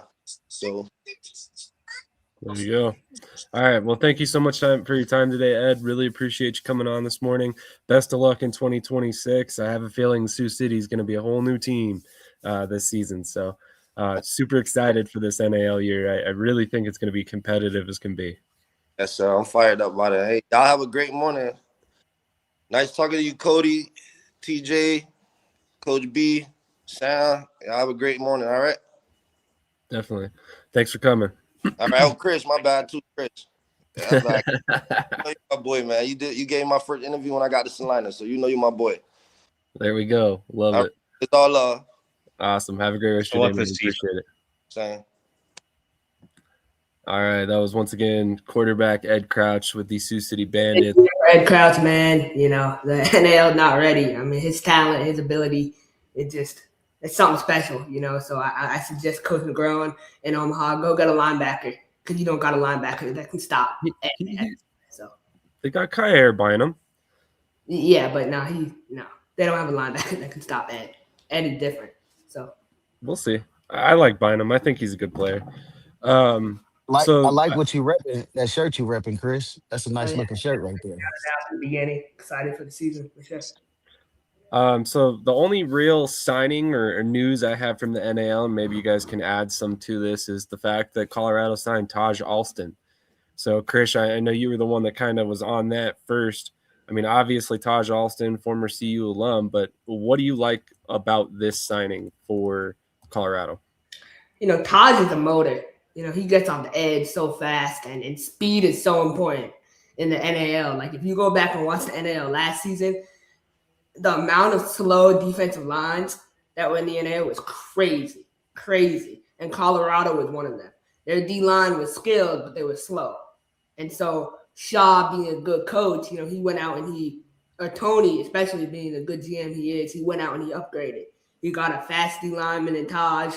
And then they got Jordan Dominic, another great player, from Colorado coming over, a Big 12 honorable mention guy.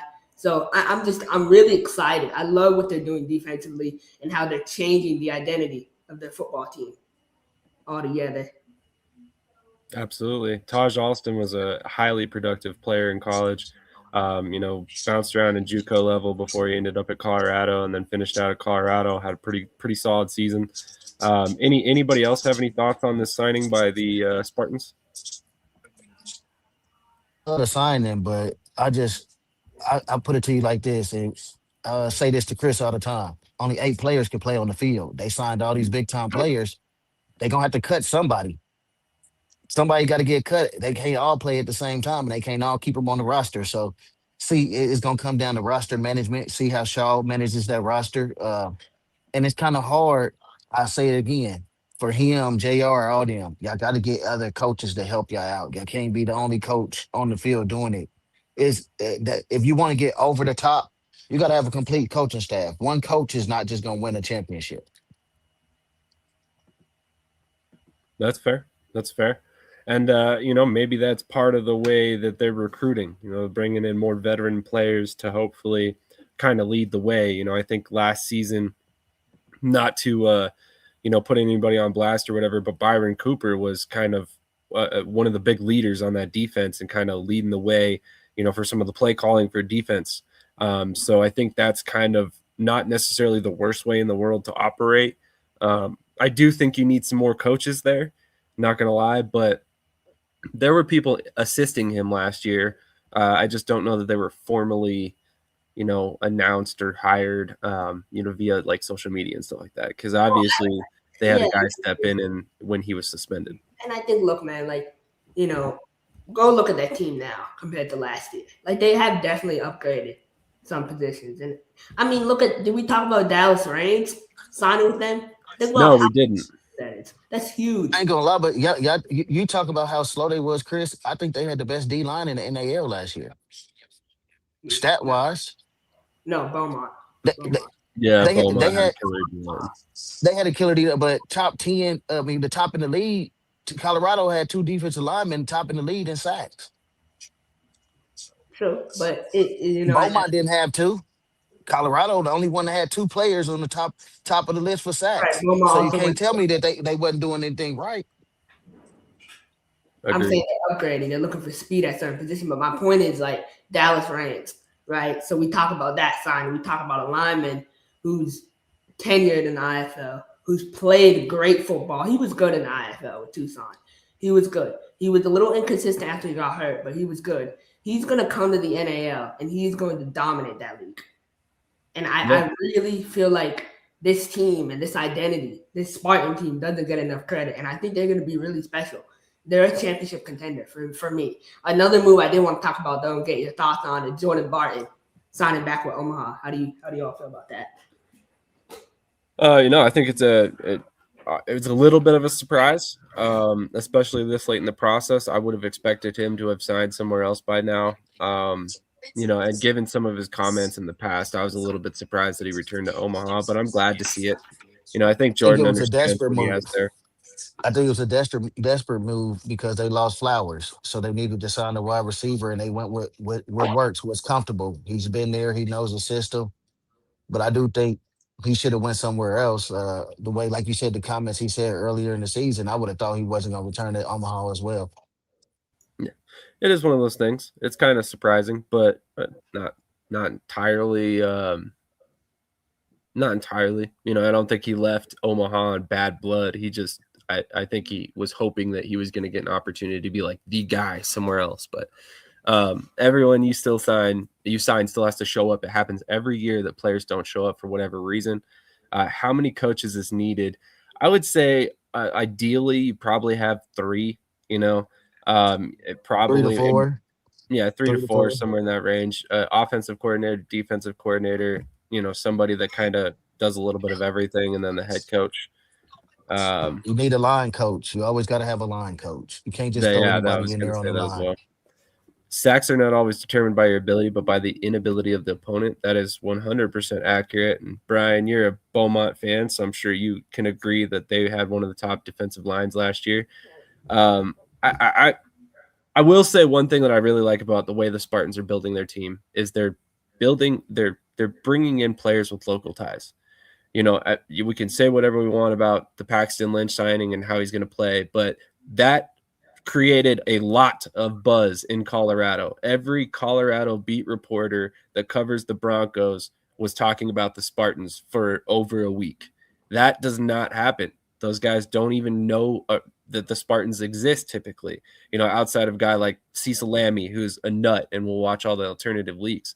So that was huge. Then you also bring in Devontae Jackson, the running back that's got ties to the Broncos. You bring in Taj Alston, who's from CU. You bring in Dallas Raines, who lived in Elizabeth, Colorado for quite a while. It makes sense. You bring in guys with ties to the state. You hopefully have them as another draw for people to come to the games. So I hope that this translates to better attendance for the Spartans this season. That's what I want to see. I hope it does too. And having a veteran offensive line. Does anyone want to talk about how much that's going to help Paxton Lynch when he's adjusting to the game to have veterans protecting him and that receiving core? I mean, I can talk all day about that receiving core. Like, yeah, Jordan Barton going to Omaha. I'm excited about that. Obviously Jordan Barton, I've seen the comments too, right? But Jordan Barton won't get treated as nearly anywhere as well as he does in Omaha. He's treated really well there. And I think he's realized that, like, oh, anywhere I go, I'm going to be just another guy. So he's in Omaha. I'm happy he's back. Him and DeGrom have a relationship. He's more of a deep threat for sure. So the quarterback has to be able to throw the ball over 35 yards, which he had issues with in his career. But if he can do that, then they'll do well. So I'm excited for Jordan Barton. I think their receiving core is good. Jordan Barton, Devin Concliffe, Cordell Comus, Joshua Neal, right? But that's a nice receiving core. But that's not Colorado's. Colorado has the best core in the country, one of the best cores in the country. If we took every league, they're top 10. Bissett, Alexis, and Steven Newbold are proven guys. Proven. So they're all great. They have the best core in the league, and I'll stand by that. And I think it's going to really help them in the long run. So they definitely a championship contender. I can say that. And I've always said, I said it before the season started. I think they was my pick over Omaha. But I still think you could be a championship contender, but as the season go along and you wear down, without extra coaches, it's going to hurt him like it hurt him in the long run last year. I like this comment, and it's very apt right now. Unfortunately, Eagles are butt cheeks. They are right now. It's pretty disappointing. I'm not gonna lie. Hey Sam, go Cowboys. Yeah, I'm not going that far. Trust me. I will quit watching the NFL. Cheeks, I don't even know what the Cowboys are. But hey, chill out, TJ. For another day. So I think that's really all I had for the NAL. Anything else anybody wanted to talk about before we move on? How's Southwest? If you Southwest guys, not if somebody players, if players looking for teams, if players looking for a team, come on out January 3rd. Dallas Bulls having a tryout in Dallas, Texas, 3:30 to 6:30. We'll put up the flyer here later on. But if you're looking for a team, come on out. I love it. If you're watching right now, comment your NFL team. I'm times curious. too. Hey, Yeah. Cowboys is America's team, fellas.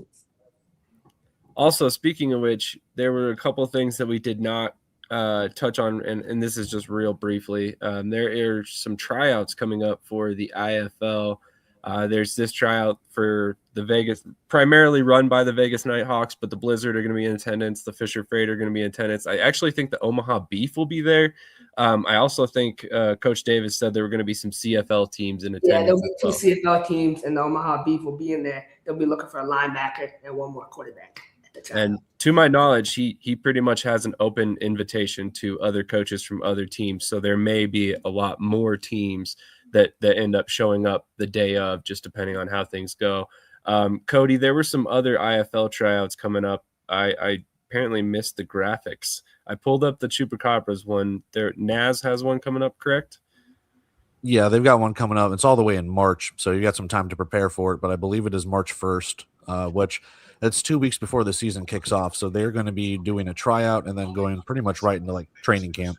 So that's not a bad way to get a tryout done. And honestly, maybe that's the best time as a player to go if you're not signed at the moment. Yeah. Like I said, it's not a bad thing. So, were there any other teams that I missed? No, I think that was it for right now. I know the Indoor Football League either last night or this morning posted a graphic of like the teams and the layouts, and it's everything that we've already covered. Naz, New Mexico, and then the 3-teamer up in Michigan. I think Tucson will be at the Michigan one too. So my guy Kaiser, he needs to find some more guys. They don't have a lot, so he needs to go and really sign guys. I want to make something clear. This tryout they're having, there will be high-level players there. It won't be your normal tryout. So, like, if I was a player, I would want to go to Michigan because I feel like you'll be competing against the best, of the best. So, yeah, but then you have to be in Michigan to win the Super Bowl. Good luck. Or you can come down to Texas where it's warm at, and you're gonna have competition as well. No, you're not. They're not going to be. Oh, come on, Krish. I'm sorry. What up, Derek Duncan? What up, Derek? You got to realize, Chris, you talk a lot, but you don't do a lot of information. What state got more football players than Texas? So it don't matter what it is. Competition is going to be up there. You got to think about. You got to think about that. That's just like if California threw a tryout, you're going to get some of the best competition out there. Florida threw the tryout. Oklahoma, those are football states. So when you got a football state, no matter what, your least talented guy is gonna be better than some of these teams' most talented guys in these states. So you got to think about that. I know, but like Mike Davis is throwing a tryout. Like Mike Davis. It don't matter. It don't matter who you is. I've seen tryouts in Texas from no-name coaches for Odessa teams and teams like that had over 100 people come out. Yeah, it's going to be fun. I mean, 5 IFL teams with Mike Davis and the connections he has and everything. Like, go to Michigan. Look, can we all agree that most of these tryouts are great opportunities, right? Obviously make sure which teams are attending, to make sure that they're actually legit tryouts. But I mean, realistically, all these tryouts we're talking about have legit teams in attendance, and you have an opportunity to be signed. So whether you want to go to Dallas or you want to go to Michigan or you want to go to, Northern Arizona or wherever else there are tryouts going on, just do a little bit of research. Make sure teams are actually going to be there. If they are, or those people running that have connections to the teams, then it's probably worth your while if you're not signed. Not even that. Tryouts are not for everyone, though. If you're not signed, you need to be going to a tryout. I see a lot of these posts, and I want to clear the air on this. This is just my opinion. This ain't for everybody else. If you're a player, you're gonna have to pay for a tryout every now and then. It's called investing in your craft. If you can't invest in your craft, then you don't feel you're gonna do something right in the league. players. You have to invest. Nobody else going to invest in you but you. So paying for a tryout is not no team getting over. That's you going out showing your talent in front of somebody who never got a chance to get to see you, so you can prove your work. So it's nothing wrong with investing in your craft, because if you feel like you got it, invest in yourself. No matter what tryout you go to, just go to a tryout and get yourself in front of coaches. Oh, my bad. I did have the NAS graphic. All right, there we go. So there's the NAS graphic for their tryout. And I apologize, Coach, if I had grabbed the Dallas graphic, I totally would pull that up. Oh no, you good. I'm just telling, because I see a lot of players talk, and a lot of arena players telling other players, don't go to no tryouts, don't pay for no tryouts. That's totally wrong. You got to pay to get. If you go, you're gonna pay to go to an NFL tryout, so you're gonna pay this anywhere else. Invest in your craft. And I know Sam will be watching the Vegas tryout. You know, his gold jacket Hall of Famer, Justin Arth, will be there. So I know you're excited for that. Yeah. Yep. Thoroughly excited. I will be at the edge of my seat watching. No, I actually will be, for the record. Krish is right. There's going to be a lot of talented players at all of these different tryouts. But I think that one, with the sheer volume of teams being involved, I think is going to draw some. You should hit up Coach Thomas as a fan, you know, because that O-line is looking kind of rough. So maybe you can find some O-linemen at the tryout. Maybe. Maybe I'll go check it out. I don't know. All right, we'll go ahead and hit a quick commercial break. We'll come back with some AF1 news. I apologize, and then we will finish up with some AIF news and some little bit of TAL as well. But yeah, we're getting close to the end here, so stick with us for a little bit longer.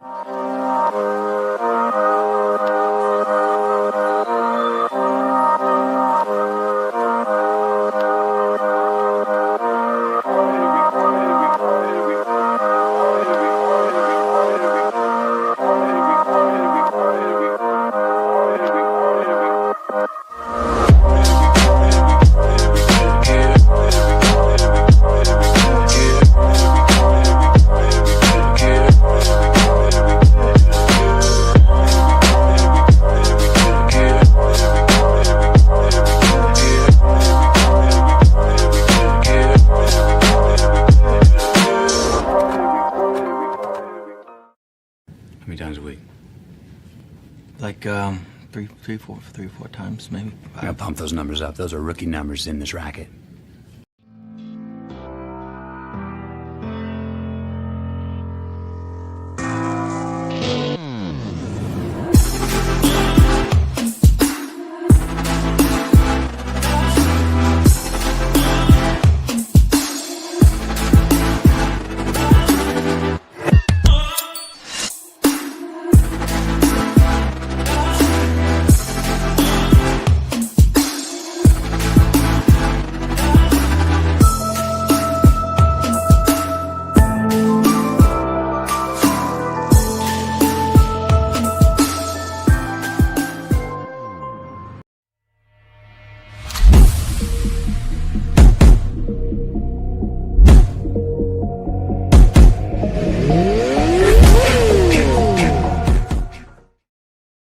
All right, we are back to talk about some AF1 news. There's been quite a bit this week.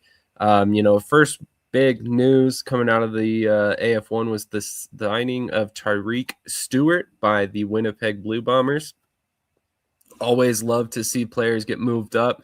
TJ, what are your thoughts on Tyreek Stewart being moved up to the Blue Bombers?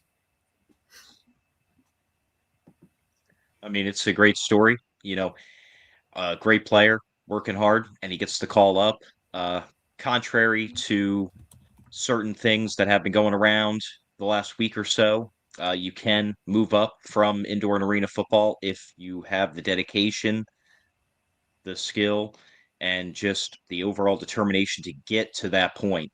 And, just congratulations to him. And again, another nod to indoor and arena football, giving guys that might not have gotten a chance in the CFL or UFL or NFL an opportunity. Absolutely. Anybody saying you can't move up from indoor football is not paying attention. There are literally players that move up every year. Obviously, some teams have more success doing it than others, but at the same time, at the end of the day, the way I would tell any player to approach indoor football, overseas football, it doesn't matter. Wherever you're playing, approach it like your NFL.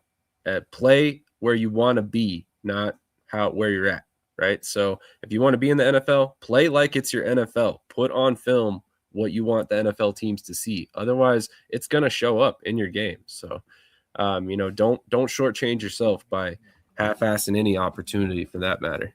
Coaches Don't- can don't always send tell up- if you're not giving 100%. Coaches can always tell if you're just there waiting for a better opportunity, but not willing to put in the work. And if you mess around too much at whatever level you're at, you might get cut from that level. And then where are you going to go? So always, just like in life in general, always give it 100% and keep trucking, because if you want to get somewhere where you want to be, you got to put in that time, work, and all that effort. Absolutely. Also, don't send no blurry film, because we don't have time to decipher through all the blurry film. And when you hit up a coach, fellas, we are not your homeboy. What's up, bro? Or none of that. Hey, coach, how you doing? I'm trying to be a part of your organization. That's how you hit up a coach. Don't hit him up like, hey, bro, what's good? You need to sign me. I don't have to sign you. Shout out Coach Davis. He got his boy Desmond Bland signed with Toronto. I'm really happy for Desmond, because Desmond gets to play with my boy Brandon Kemp up there, one of our linemen. So, just excited for that potential mentorship and everything. But no, with Tariq, I'm happy for Tariq. Tariq played with Columbus this past year, so don't let Washington take any credit for it. J.R. Wells probably didn't even know the CFL existed till Tariq signed with them. But for me, being active and staying active and playing professional football is a really good thing for the prospects. There's guys who sit at home and think that they're going to get signed by sitting on the couch at home, and that's just it's not reality. I'm going to use an example, right? Like someone that you look up to, Chris Barrett, right? FCF legend, right? Chris Barrett thinks he's going to sign with the UFL tomorrow. That's just not going to happen. So you need to be active. You need to put in the work and put in the time. And so I think Tariq is going to do really well. And he's, former Patriot minicamp guy. So looking forward to seeing how he does. Yeah, 100% has already been at the NFL level and stuff. So he definitely was deserving of the opportunity. I love how you worded that, Krish. Yeah, super look up Chris Barrett, just because I happen to acknowledge that he was good in the FCF and played well in other places. It's okay, Krish. I know you think you know everything. It's all right, we get it. Ron Sosa, however, on another note, has left Duluth. Let's go to Cody on this one. Are you surprised that so many players have left Duluth since the move over to the AF1? Kind of, not really. I mean, I don't really know what's going on from the stuff that I've kind of researched. It's a little eyebrow raising in a sense. I don't know. We'll see. Like I said, I'm not going to speculate or get into some of the things, but it's very curious to go from where they were at last season in the TAL to now over here.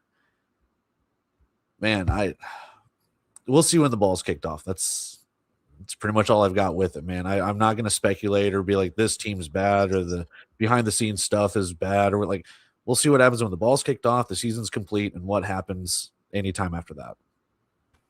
Absolutely. That's a fair point. Krish, any thoughts on this one? Yeah, Ron Sosa is one of Ben McCoy's guys, so loyalty. I don't want to use the word career suicide, but this is kind of as close as it gets to that. I mean, Sosa was treated like a god in Minnesota, and he decided to leave. It's a mistake, in my opinion. I think he should have stayed. For me, I feel like when you're respected somewhere and you're treated well and you get sponsored and you get everything you want, why do you want to leave unless it's a higher level league? I'm going to be honest. He already tried the NAL. He had the horrible Louisiana experience when he went down there, and we don't even need to get into that, what happened when he went down there. He went to Vegas with Coach Davis. He got released from there. He's already went to Corpus Christi.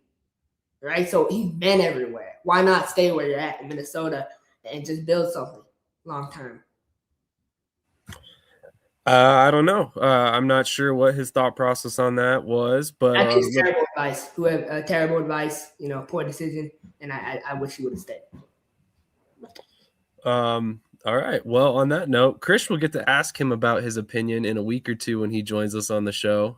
He will be a guest, I believe, on the 27th. Yeah, I'm excited to have him on. I'm sure he has his thoughts. Obviously, we want to get his thoughts. We want his insight on why he decided to make the decision. At the end of the day, Krish can have his opinions. We can all have our opinions on what a guy does, but none of us can determine what's best for his situation. So, we don't know what it was up there for him. Yeah, we don't know what he was going through up there. Any situation he might have had, just because he left don't mean it's bad. It's a bad decision. Maybe in your eyes, but in his eyes, it might be the perfect decision for his mental health. Anything, you never know.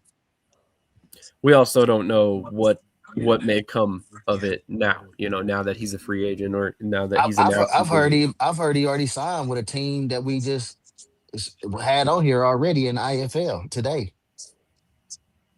Well, maybe we'll find out next week. We'll find out. What a lot of money though?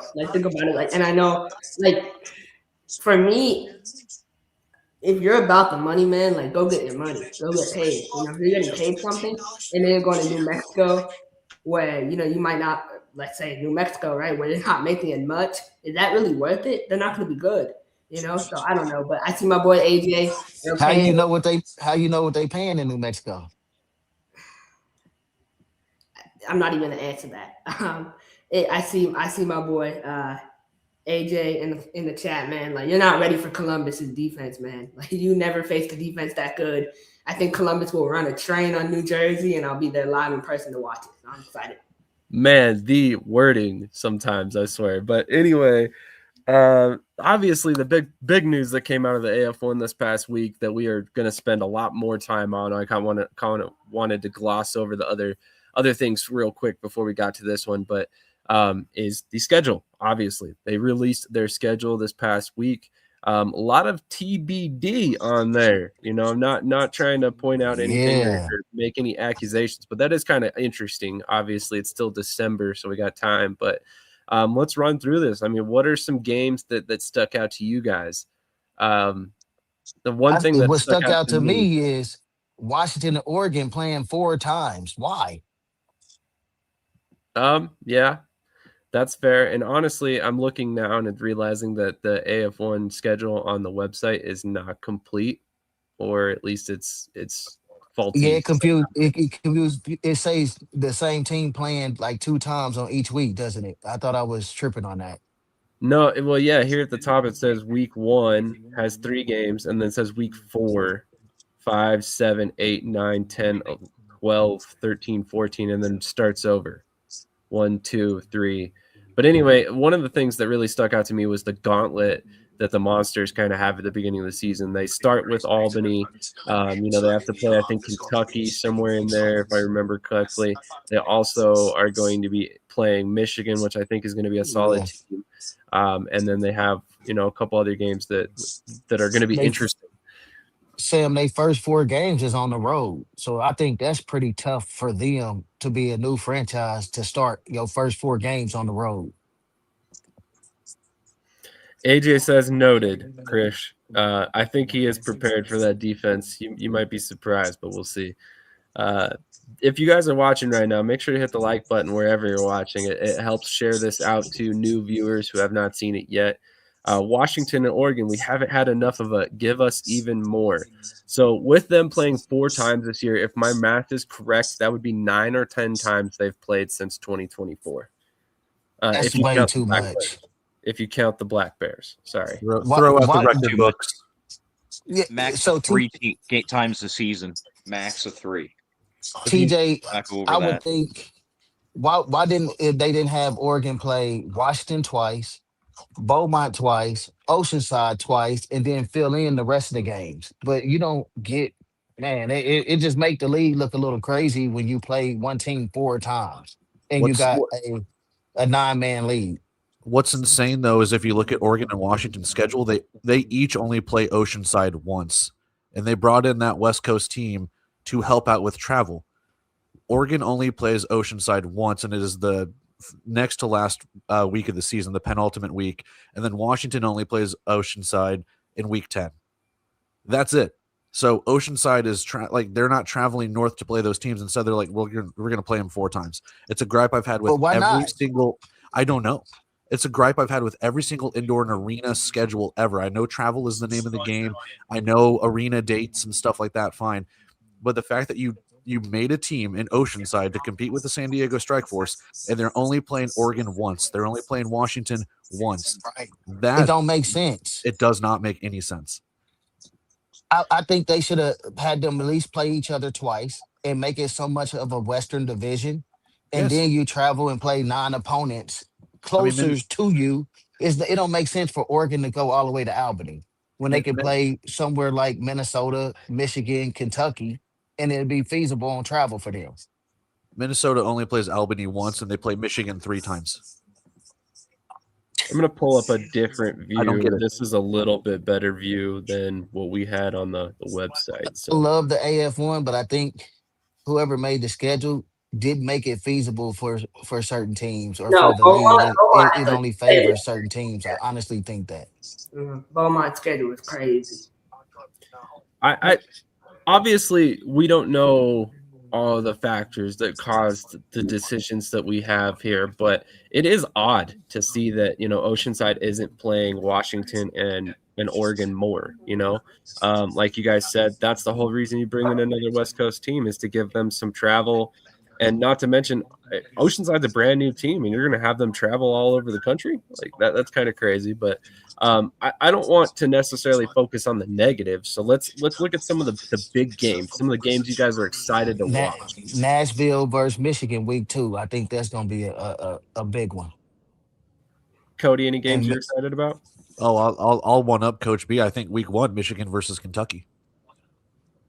Ooh, what about Albany versus Minnesota week 1? You get to see all that Minnesota put together going against the league best. So if you think you're the best, you get to go against the league best now. Yeah, I mean that's a very, very good one. TJ, what games did you which one stuck out to you? Here's the back half of the schedule. Yeah, I mean, I was thinking how great the week 1 matchup with Minnesota and Albany still is overall, but just how epic it would have been if. What about TJ? What about the Battle of the Champions? Like 2 to 3 months. NAL champion versus AF1 champion week 2. Yeah, I mean, Albany. There's a lot of, with them bringing in so many teams, there's a lot of great matchups this season with former champions and things like that. But just how great the matchup could have been week 1 if Minnesota hadn't I'm not saying gone off the rails, but done a lot of their changes in the past 2 months. That would have been like must-see TV right out of the gate. Yeah, Albany gets the 2 defending champions from the previous leagues in Minnesota and Beaumont the first 2 weeks. So I will say one thing, though. A lot of people, stuff to say about Minnesota, and I've been very critical of them. But that roster, man, like some of the guys Coach Speedy bring in, like they're good. Their D-line is nice. Their O-line is nice. Like they got some ball players, and their DB room is good. Like I think those, flag football league guys would have got killed if they played AF1 style. So I'm glad that he's out there bringing in arena vets. Like he knows this game. Now that being said, it's a really tough schedule. So Coach B, I know you're kind of hiding now because you don't want to admit this, but how many wins do you guys think Minnesota is going to have in 2026? Me and you talked about this yesterday when the schedule came out. I got them going 5-7, and I'm just being realistic. Interesting. Not to change subjects too much, but I wanted to bring this up that something that we had reported on a while ago, that the AF1 would be kicking off in April. This, obviously, the schedule has now confirmed that April 10th is the kickoff date, which I think is a little over a month later than it was last season.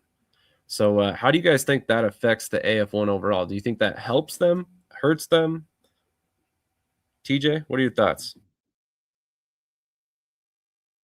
I mean, I don't really think it makes too much of a difference. I mean, I think back in the day, that was the primary start time was around April for well, I'll say all arena leagues, but back then it was only like 2 or 3 total.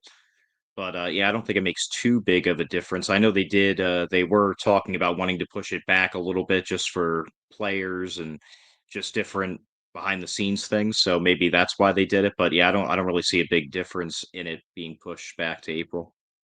I think it helps. Especially a team like Michigan. Sniper Sean Lyota and his child. They sit back and what they do is this is their recruiting strategy, right? They go on the NAL website and they just scroll and they pick out the guys they want. So out of 15 guys they have signed, 8 of them are from other teams' rosters, like this year that were previously signed with the NAL or IFL. So that's their recruiting strategy, right? So I think it's good for him, and I think they'll be able to snipe more guys and steal more guys. And, I think they're going to come from more Omaha players, come from more Tucson players. I think now he's dipping in some Tulsa. He stole 2 of Tulsa's players. So it's good for a team like that, for sure. I mean, you're not wrong. That is part of the advantage of starting later is that, you can kind of sit back and watch, okay, say Salina hasn't started off like they had expected, and they've lost, 3 of their first 4 games. All of a sudden, those players might be a little bit easier to poach for some of these, AF1 teams that are looking for a little bit of an improvement at some positions or something like that, So I think there's a little bit of an advantage, for the AF1 there. Especially for like Krish said, for the teams that are looking to poach players, definitely an advantage. You can let that player go get paid for a month and then come play for you if you're confident. And they all do that. Like in the AF1, there's no level of let's not snipe. Like they've all committed. Nope. No, I don't think it's snipe. Because when I was there, you just sit back and if it's a player you want, you go get him, and you give him the choice to decide whether he's gonna play for your organization or another one. You just leave it in their hands. So yeah, without a doubt. And I don't want to say this is necessarily blame on any team, but there is a certain level of respect. If if that guy's signed to another team, you can avoid offering him. You can't, but what I would do, I would reach out to the coach and just let him know, hey, I'm interested in your player. So I'm gonna give him that much courtesy and respect to the coach to let him know that. But my obligation is to my organization. So whatever is best for my organization, even if he is signed with another team, I'm gonna go get him if it helps out my organization. Fair point. For me, like, and I don't want to make this come out and sound wrong, but it'll probably sound wrong. So I don't really care. But, July Flowers is someone I have a lot of respect for. I was high on July when he was in Carolina. July has been signed with Omaha for 5 months and decides on a random December afternoon, oh, yeah, no, I'm good. After he flew out, he posted everything, the standard, everything. He's lighting up his feed with Omaha posts, and then he decides to leave. Like waiting that long to leave is kind of dicey, and it's horrible. It's a horrible breakup. It's just bad time, terrible timing. There's no nicer way I can say it. And so I think players need to realize when you are signed with a team for a month, even like 4 weeks for me, like you're committed. What other job can you just up and leave after, for being committed for a month? You just can't, that's not like possible. You can leave any job as long as you put in a 2 weeks notice. It don't matter when it is. You don't even need to put in a 2-week notice. Not exactly proud of it, but I quit a job on my lunch break one time. I just never went back. But Sam, you got to be respectful, because what if you want to get rehired there again? You put in that 2 weeks notice to leave on good terms. Oh, yeah, I agree. Trust me, I did not want to get rehired by the place that I left on lunch break. But you guys operate differently. Like it's a different level of respect. So but just to piggyback on what you said, Chris, what if Flowers did take that visit out there? He didn't like what he seen from the organization and made him want to go to a different. It's so nice up in Omaha. Like I'm not just saying that. I've seen pictures. It's a nice place. You got it is a nice place, but you do got to realize Omaha is a high gang activity area too. There's gangs in Nebraska. Omaha is actually one of the more areas with high rate crime actually in Nebraska. So it could be a different factor, but what he might like is not what he see in Omaha. Other players might not see. People come from different environments. They might not like that. So you There's can't 3 knock it. cities in Nebraska. There's what? See? There's only 3 cities in Nebraska. Oh yeah, good point. So okay, we're gonna shift gears real quick. I know TJ has to jump off here pretty quick. Can I but we show a had- photo though of Oceanside? I got multiple people actually. I got this great photo I wanted to get you guys' reaction on. It's of the new Oceanside field. Can you see that on the screen? I just put it up. Oh my God, what field? That's new. I don't. That can't be new, Chris. Krish, put it in an overlay. Don't put it on the background. Sorry about that. I kicked TJ out. So we had a fan submission for questions while Krish tries to figure this out earlier this week. And now that the AF1 schedule is out, what cities would you like to see joining the league in 2027? And I wanted to give this to TJ before he gets out of here. Hey man, I was a long time Philly Soul fan, so I mean, if they could come back, that'd be awesome. That would be great for sure. Let's see what Krish can do. Either them or maybe like another like old school throwback kind of team just for nostalgia, something like that. St. Louis Okay. need a team. St. Louis is brewing for a team. And bring back San Jose. Yeah. All right, let's see if we can get this pulled up. There you go. So So that this is a photo on the turf from Oceanside. I just wanted to get you guys' reaction on the new beautiful turf. I thought they had to have the square turf. That is not new turf. That is old turf, and it looked like it's been around for a while.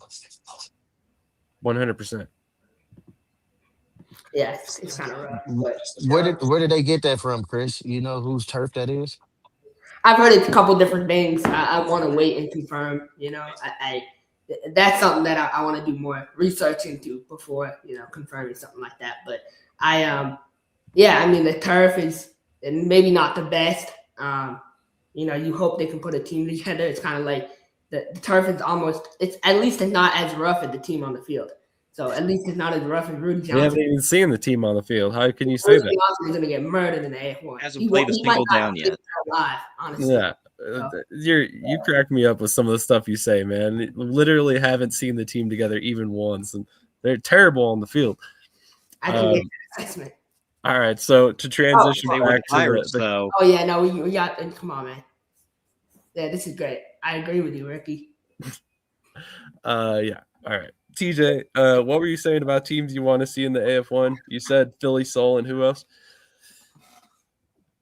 Just like any kind of maybe like nostalgic or throwback team, kind of like them, kind of like the AF1 bringing back the Nashville Cats branding and stuff. Like bring back maybe like a Utah Blaze team or something like that. That'd be cool. Awesome. Well, TJ, I know you need Utah to get out do of need here. a team. Any final thoughts for anybody before you get out of here? I agree with Just TJ. everyone have Utah a great does need a week. team. Yes. I'm sorry. Yeah. Just everybody have a great weekend, and hopefully I see you guys next week. Awesome. And for the record, go check out HoneyStinger, which is TJ's sponsor. The link is in the chat. And make sure you support your favorite content creators here on Shady Sports. Have a good weekend, TJ. Thanks for joining us this morning. Awesome. So we're going to roll through some comments real quick. There's a lot of comments on the schedule. There's a comment by CJ. So we're going to back up here. I could complain that Beaumont is playing Oceanside 3 times, and then we have 6 weeks of no home games, or that we are not even playing Michigan, but I'm excited that we are having a season. Mike Davis, Albany with bye weeks. 2 of the last 3 weeks seems like they got a plug to be healthy for the playoffs. That is a little suspicious. I think they had something similar last year where they had like a bye week late before the end of the playoffs. So we'll Kevin Guy special. Yep, exactly. There's just a little bit of home cooking there. AF1 always started in April. That is not correct. Last year they started very early in March. Go back and look, I assure you. Week 2 in Beaumont will be my game of the season. NAL champs against AF1 champs. That's going to be interesting. Oregon finishes the season 4 games on the road with 2 byes. Agreed, Texas Pete. So I wanted to bring up this point you brought up, actually, Cody. Oregon finishes the season 4 games on the road with 2 byes. That sounds like a little bit of a rough time because especially financially. And like, I don't want to harp on the financial situation of Oregon. I want Chuck Jones to succeed. I want everybody in the AF1. I want all these teams to start and finish the season. Every league, for the record. But that is a tough stretch. You're not going to have any ticket revenue coming in. I don't even know if they get a net positive on their games, but that's just something to think about there at the end of the year. Agreed, Texas Pete. Oregon should have all away games. Their field is terrible. That's one thought. Washington and Oregon only have 5 home games and 7 away. That is a good point, and I wonder what factors into that personally. What do you all think Kentucky Barrel's record will be? 9-3, man. Kentucky's amazing. Kentucky's a really good team. I've been, and I know this is actually a player from Kentucky. He's a fullback for them. So I'm excited for you guys, man. I've been talking highly about the defense. Defense is insane. Kentucky will be a good team. They'll go 9-3 this year. I'm excited. How quick are they cutting the team? I think this was regarding the Jarve Flowers situation. Look at Albany's last 3 games. I say it's the playoffs before the playoffs. Is he getting paid now? As in Jarve Flowers? No, he was not. This is the offseason. Guys don't typically start getting played until the games are played. Most players and coaches don't value contracts. If you sign an official contract with the team, you should stand by it 100%. Preach. Yeah, exactly.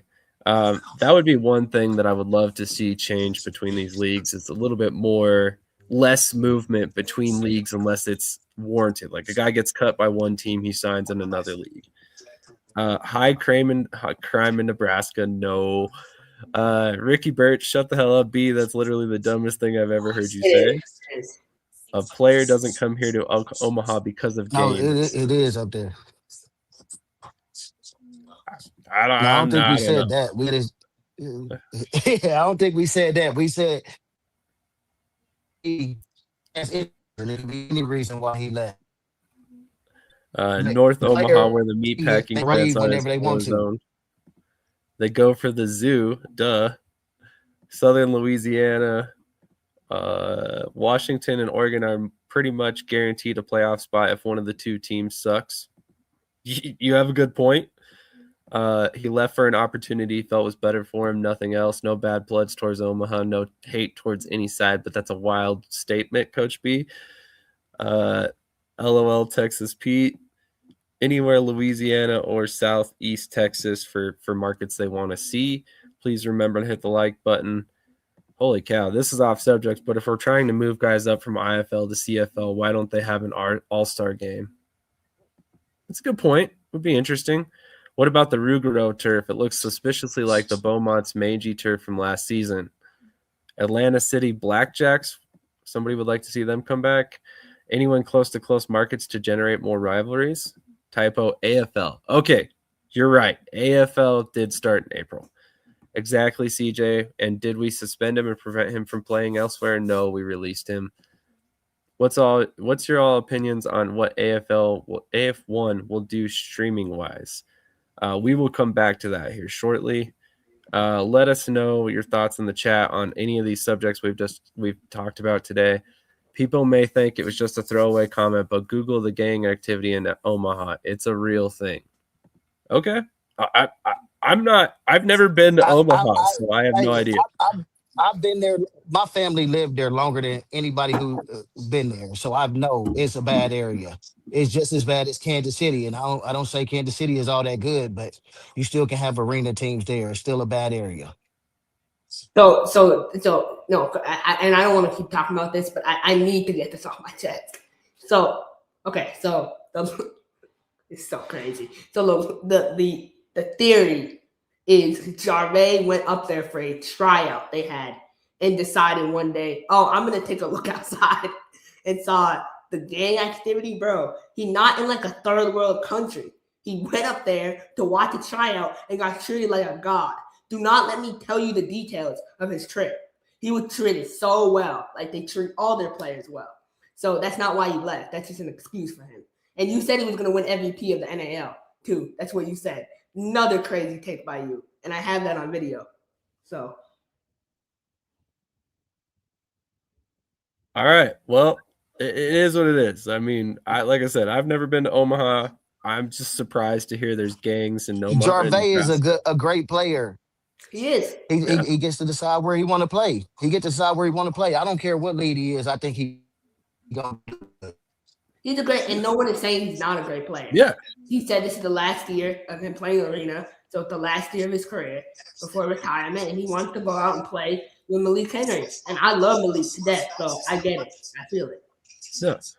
Michigan also ends with 2 bye weeks the last 3 weeks of the season. Good for them. They'll be nice and healthy right for the playoffs as well. Minnesota Monsters run the indoor football world. Come on. Nice of you to show up, Luke. We really appreciate you tuning in live, sir. Thank you. Yeah, man, that was a lot of comments. Keep them coming, did guys. Anybody see? Did it say Beaumont had 6 road games the last 6 weeks of the season? Oregon. No, not 6 road games. Oh, they had 6 weeks without a home game, but some of those I think are bye weeks. So I want to say they have a that's gonna be rough on them too. 100%. You don't think that's gonna be rough on them? Like you don't get no home games, you don't get no money activity going on for 6 weeks. Wow. Well, that's how Minnesota is.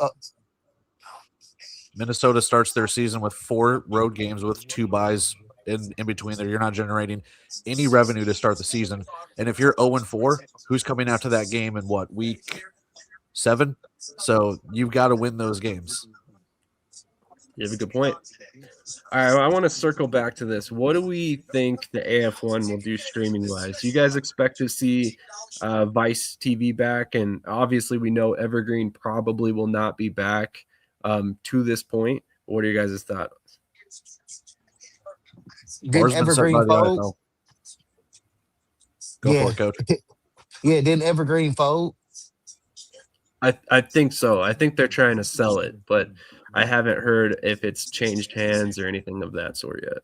Vice TV, I wasn't too fond of last year, but if you guys like it, I don't know. I think, like Cody said, they IFL set the bar high. They're going to have to come with a big broadcasting and a streaming partner to top that.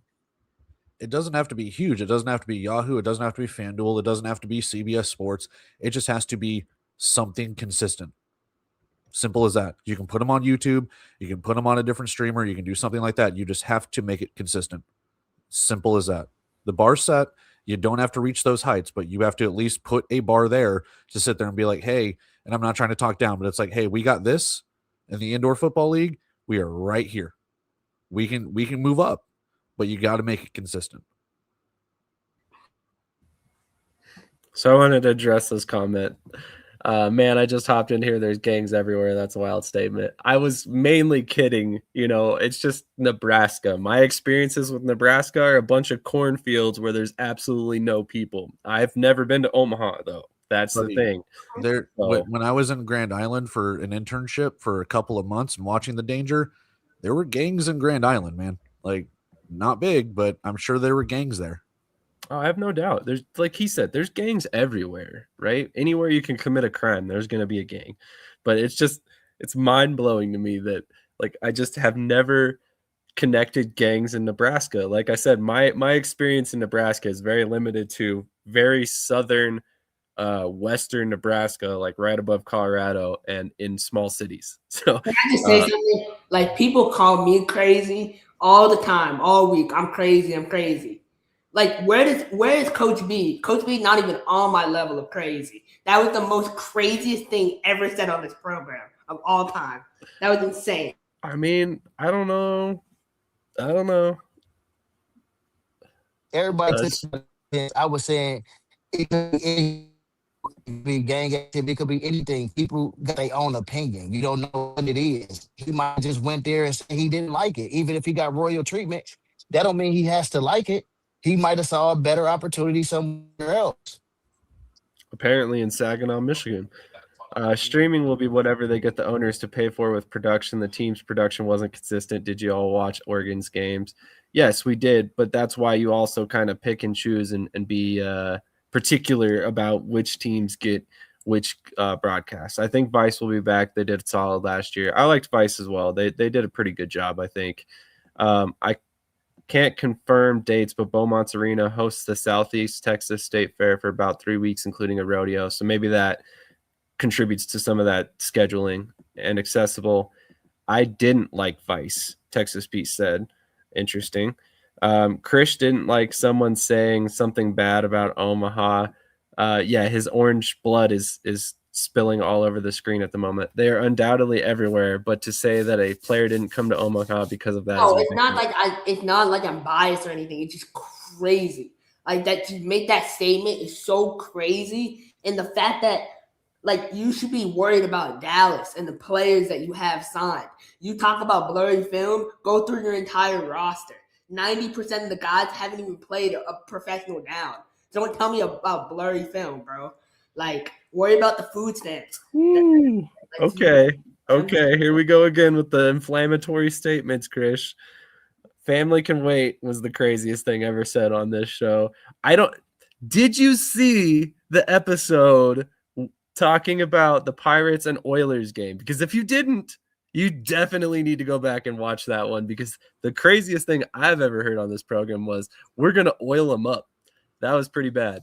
We're going to run a train on them. You're not ready for the May 18th episode. You're not ready for the stuff I'm about to say then. So, Mike Davis, you shouldn't even get off the bus. That's my message. Oh, wow.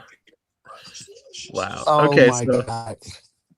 we're gonna take a quick break, run a commercial, and then we got a ton of topics we're gonna roll through pretty quick on the AIF, the TAL, and kind of wrap this bad boy up. And then at the end of the show, I'll do a quick unboxing for you guys, although I'll wait for all the topics to be done. So we are going to hit that commercial. We'll be right back and discuss a couple more topics. Yo, what's good? Cedric the bus driver here. I don't know about you guys, but I know what I will be doing every Tuesday, Saturday, and Sunday. And Thursday nights too. I'll be over at Shady Sports Network, so catch up with me. Holla at your boy.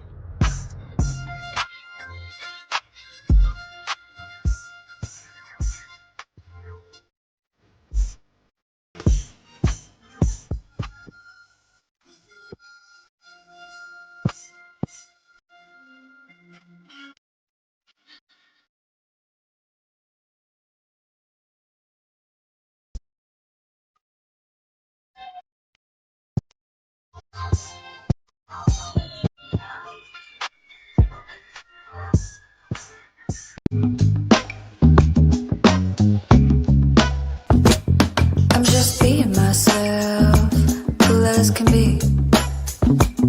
When I'm being myself, you wish you were me. It's so easy. Get out your own way.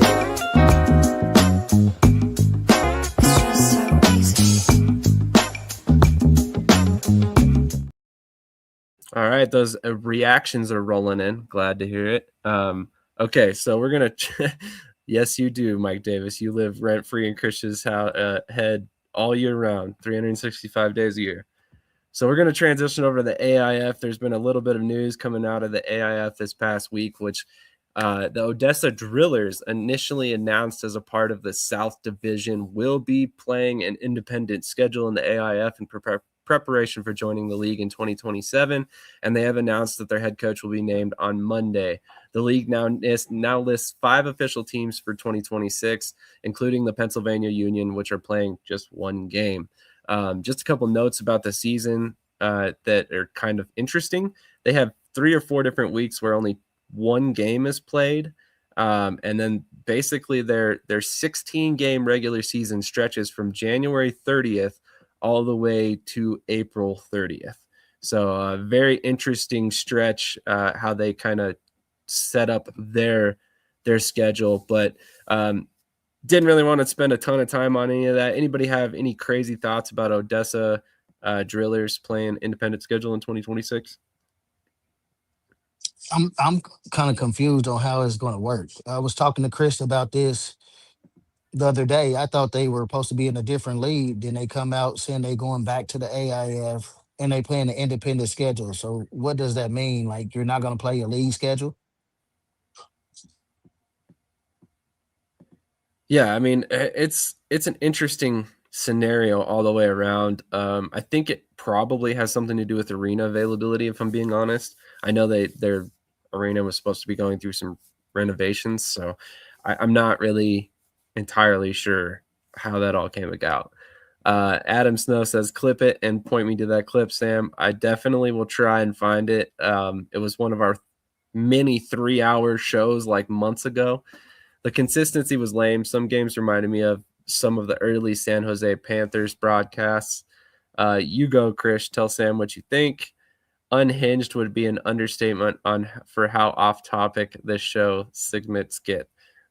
That's pretty accurate. We try not to, but it goes off the rails a lot.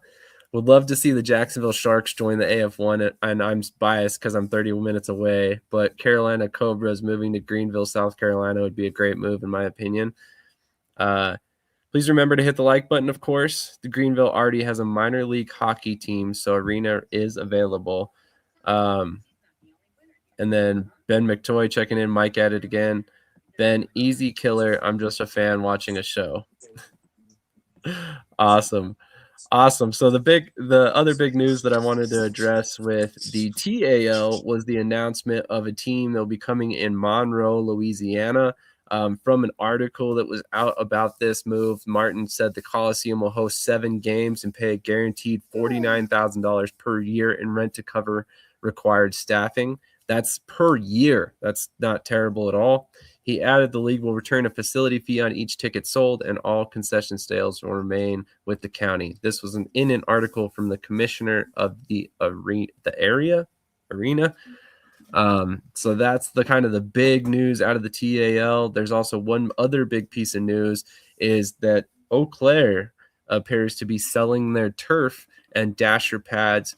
Some of the things were already spoken for, but there was a post recently in the Arena League group for sale of all their equipment. So that's an interesting kind of ripple in the Eau Claire story as we kind of follow along with them. Any thoughts on Louisiana getting another team for 2026? I like it. I mean, they're building a nice little southern stronghold there with Monroe, with Arkansas, with Memphis. I mean, Ozarks as well. I mean, it's just a nice little 4-team quadrant, I guess, in those states. So being able to limit that travel, and I mean, it's really beautiful scenery down there if you're able to drive through it. So it's really nice. So I actually think it's a really good idea. I'm a fan of it too. I agree with Cody. Yeah, I think this is a big move for them. I think it's adding a division. Yeah, I think that's probably eventually the long-term goal is have some hire your boy, James Seaver. If they could try to get him to come down to Monroe, I think that would be a nice move because he knows the community in Louisiana really well. So I completely agree. How far is Shreveport? How far is Shreveport from there?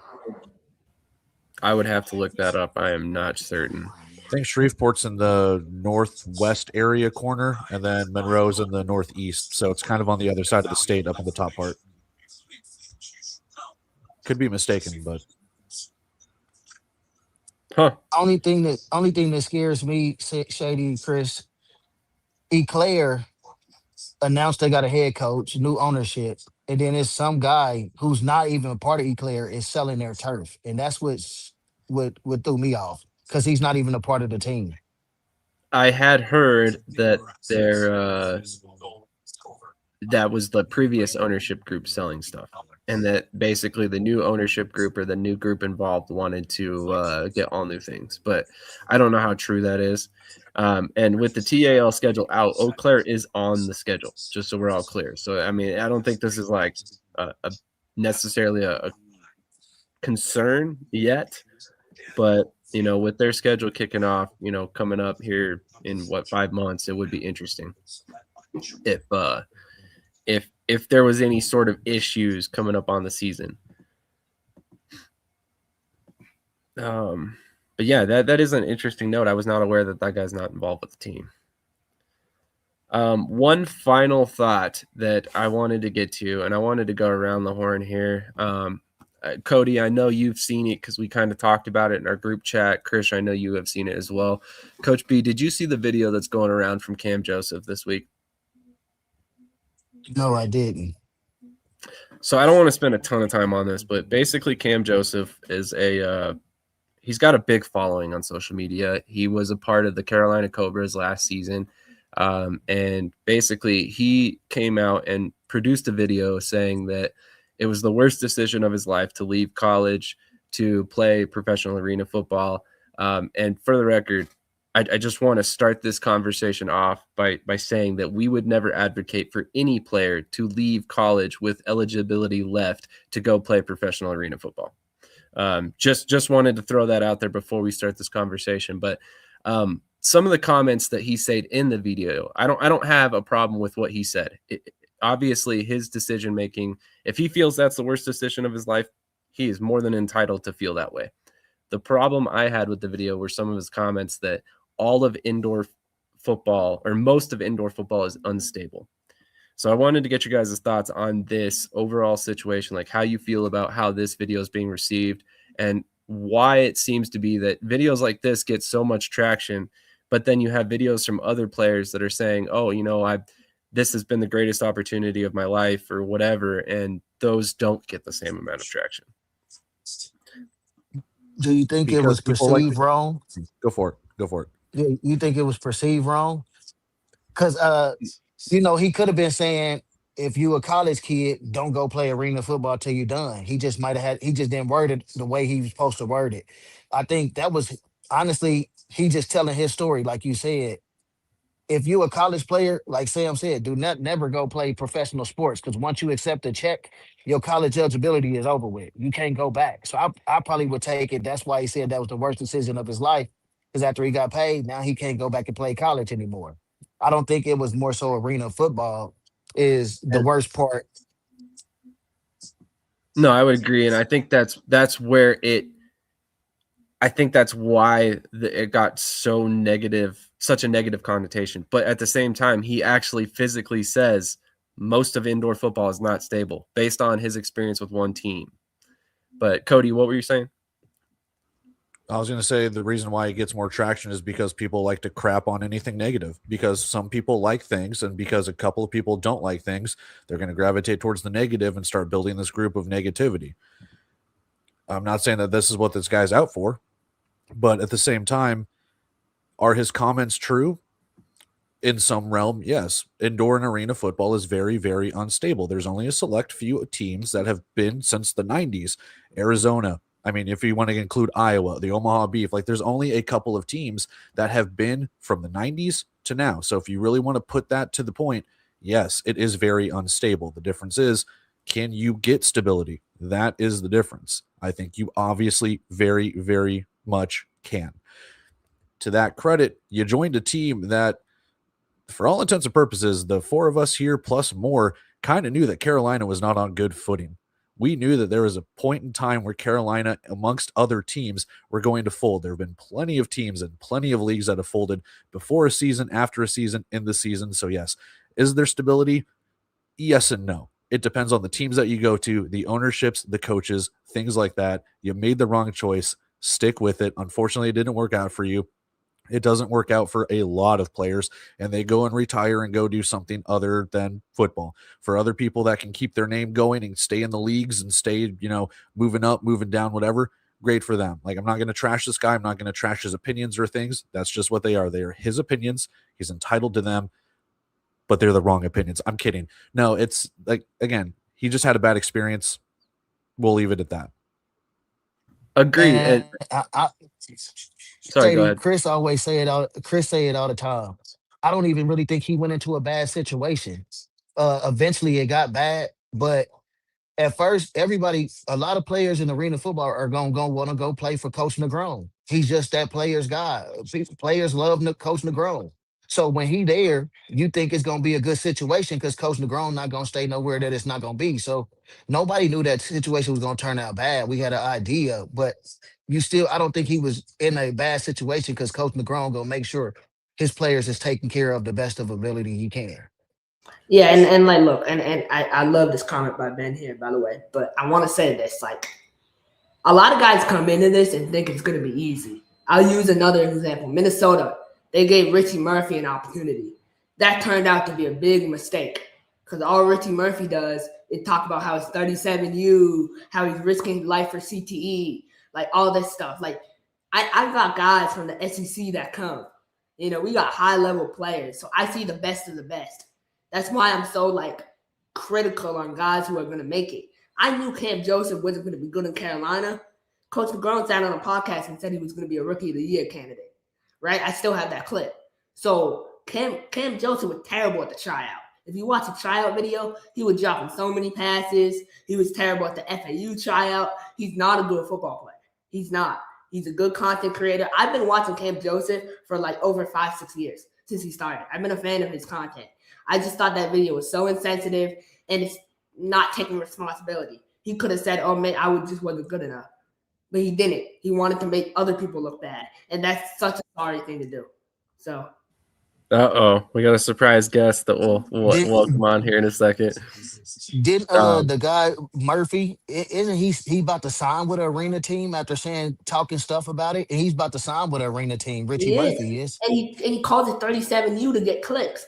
Bro, you're not good. Like that's fair. I mean, that's part of what bothers me is like a lot of these guys that have the big social media following, it's all negative. You know, like you don't see a ton of positive when it comes to that, but it's unfortunate. You know, my thing about Cam's video that really bothered me is he had an opportunity and the platform to really educate players that do not know the intricacies of indoor football. He could have sat on there and been like, do not quit college to go to indoor football. I'm not saying indoor football is a bad opportunity. I'm not saying you shouldn't play indoor football. What I'm saying is you should exhaust all of your eligibility. And then he could have compounded on that and been like, when you do pursue indoor football, you have to research these things and laid out a groundwork for players to be like, hey, I can play indoor football. There are stable teams. There are teams that are going to take care of me correctly. I just need to do the proper research and vetting of the opportunities that are presented to me.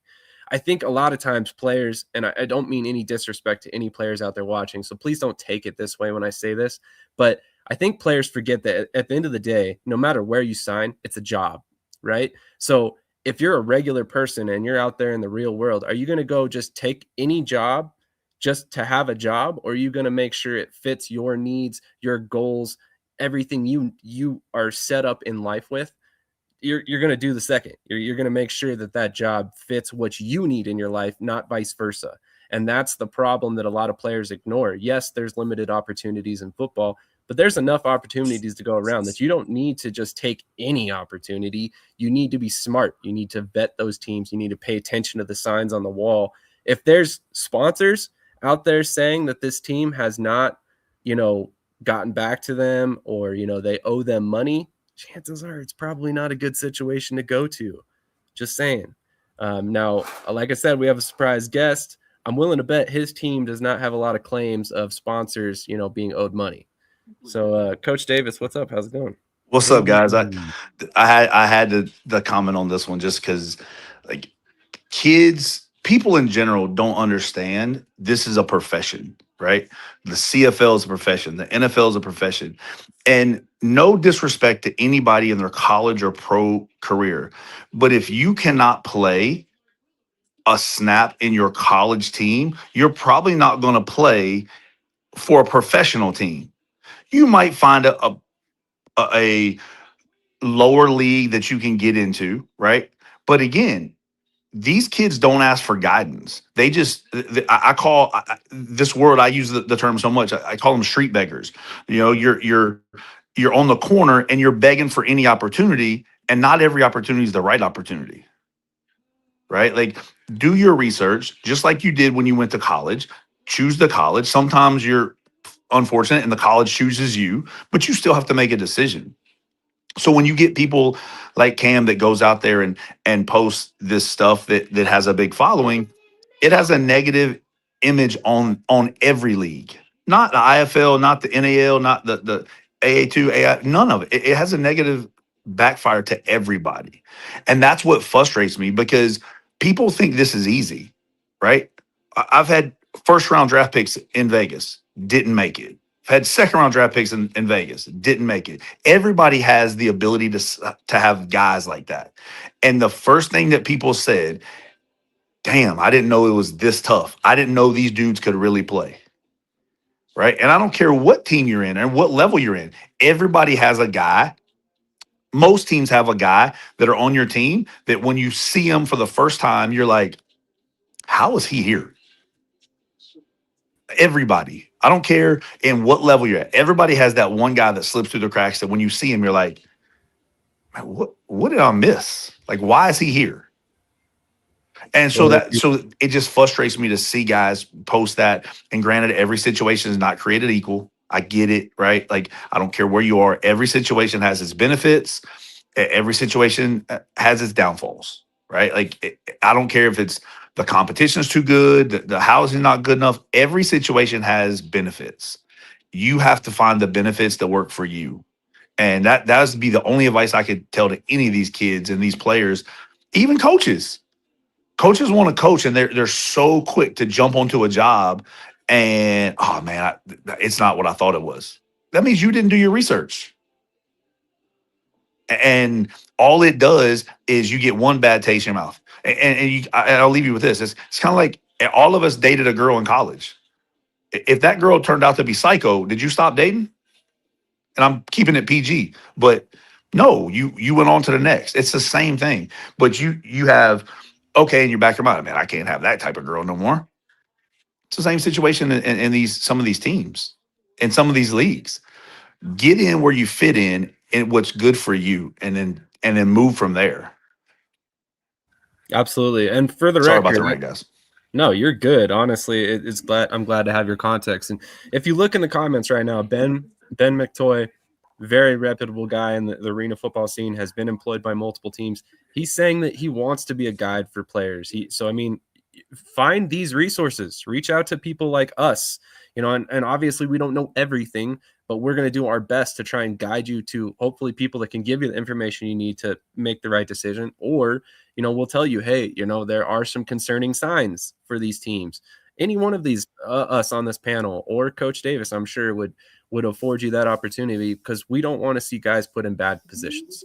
Now, obviously, Carolina was in a rough situation. We were all hoping that they were going to dig out of the hole that they were in. But, the ownership situation was tough. There was one owner left. It was a mess. So, but the point is, there was writing on the wall. There was situations that were out there that were very public that he could have avoided this. And also, like I said, this whole video could have been spun as a positive thing for other people if he had just done it a little bit differently. But it is what it is. I will say he's a very respectful guy. I wish him nothing the best. Him and I had a spirited conversation on Facebook. I'm sure you can go still see it if you want to.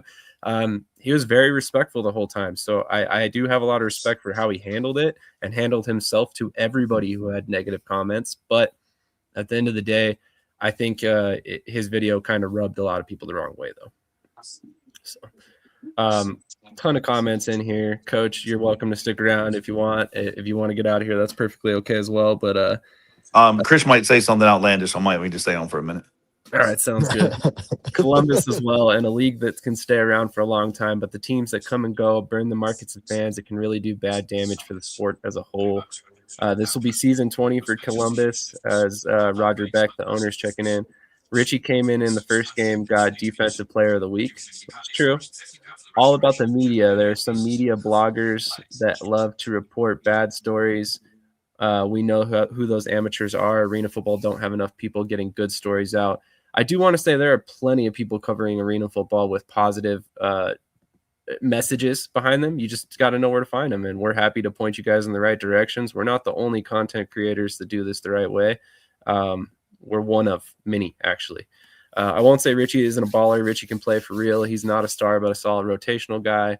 Arena indoor football has helped change many people's lives. People need the right guidance, like Ben McToy stated, or stories like are on bloggers' pages that people see as unprofessional because of the stories like they like to report. As always, please remember to hit the like button. Amen. You have to research coaches, areas, roster. A lot of people checking in that know what they're talking about. So what he did with the video was make himself a student for real now. Might as well go play 37 U now. All right. So any final thoughts from anybody before we wrap this bad boy up for the day? Awesome. Krish, anything? I remember in 2023 when Vegas signed, Robert Kimbichi. He played at Ole Miss, first round pick, right? And I just think like that's the level of talent, that's in this sport. And so, like, it's really hard for like a lot of outsiders think they can come in and dominate, and they can't. Like, just like there's no reason to disrespect the talent. You got to look around, like Ben said, and I agree with him 100%. So. Agreed. Well, this has been a long episode. Lots to talk about. Lots of fiery comments from Krish as per usual. Coach B had some stuff in there as well. Coach Davis, thanks for joining us as well. I think great episode overall. Appreciate everybody who tuned in. Thank you for joining us for 2 hours and change. Make sure you hit the like button if you haven't already, and make sure you subscribe. But before we get out of here, one thing that I wanted to open up, I guess, since I hadn't already, is I now have some Columbus Lions gear to rock on the show next week. This awesome shirt, courtesy of Mr. Roger Beck. So thank you to the Columbus Lions for sending me some gear. Really appreciate that. Look forward to working with you guys this season. Looking forward to the AAL season as well. It's going to be a lot of fun. But on that note, we're going to go ahead and get out of here. Make sure you hit that like button. Guys, if you want gear, I need addresses. I got a couple. Stuff goes out Monday. All right. Sounds good. I'll send you an address right after. And sizes. I can do that. I can definitely do that. We'll make sure to get TJ's stuff since he's not on here to see that. But thank you so much, Coach. Appreciate that. All right, guys. Well. Thank you for tuning in.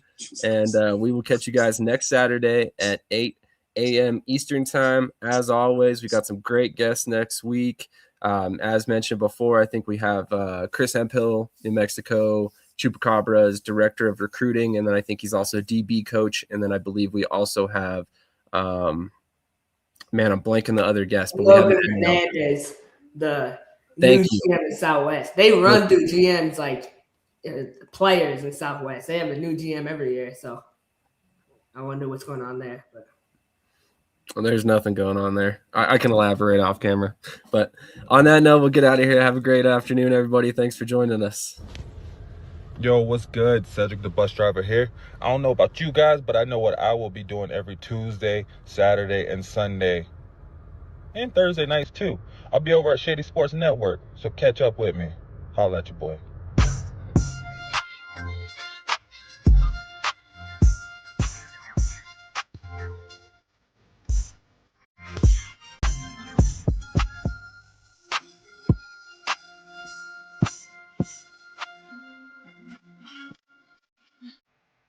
Real quick before we end this, Brian, I did not see your package yet. I'm sure it'll be here today. I will open it next week on the show, I promise you. On that note, we'll catch you.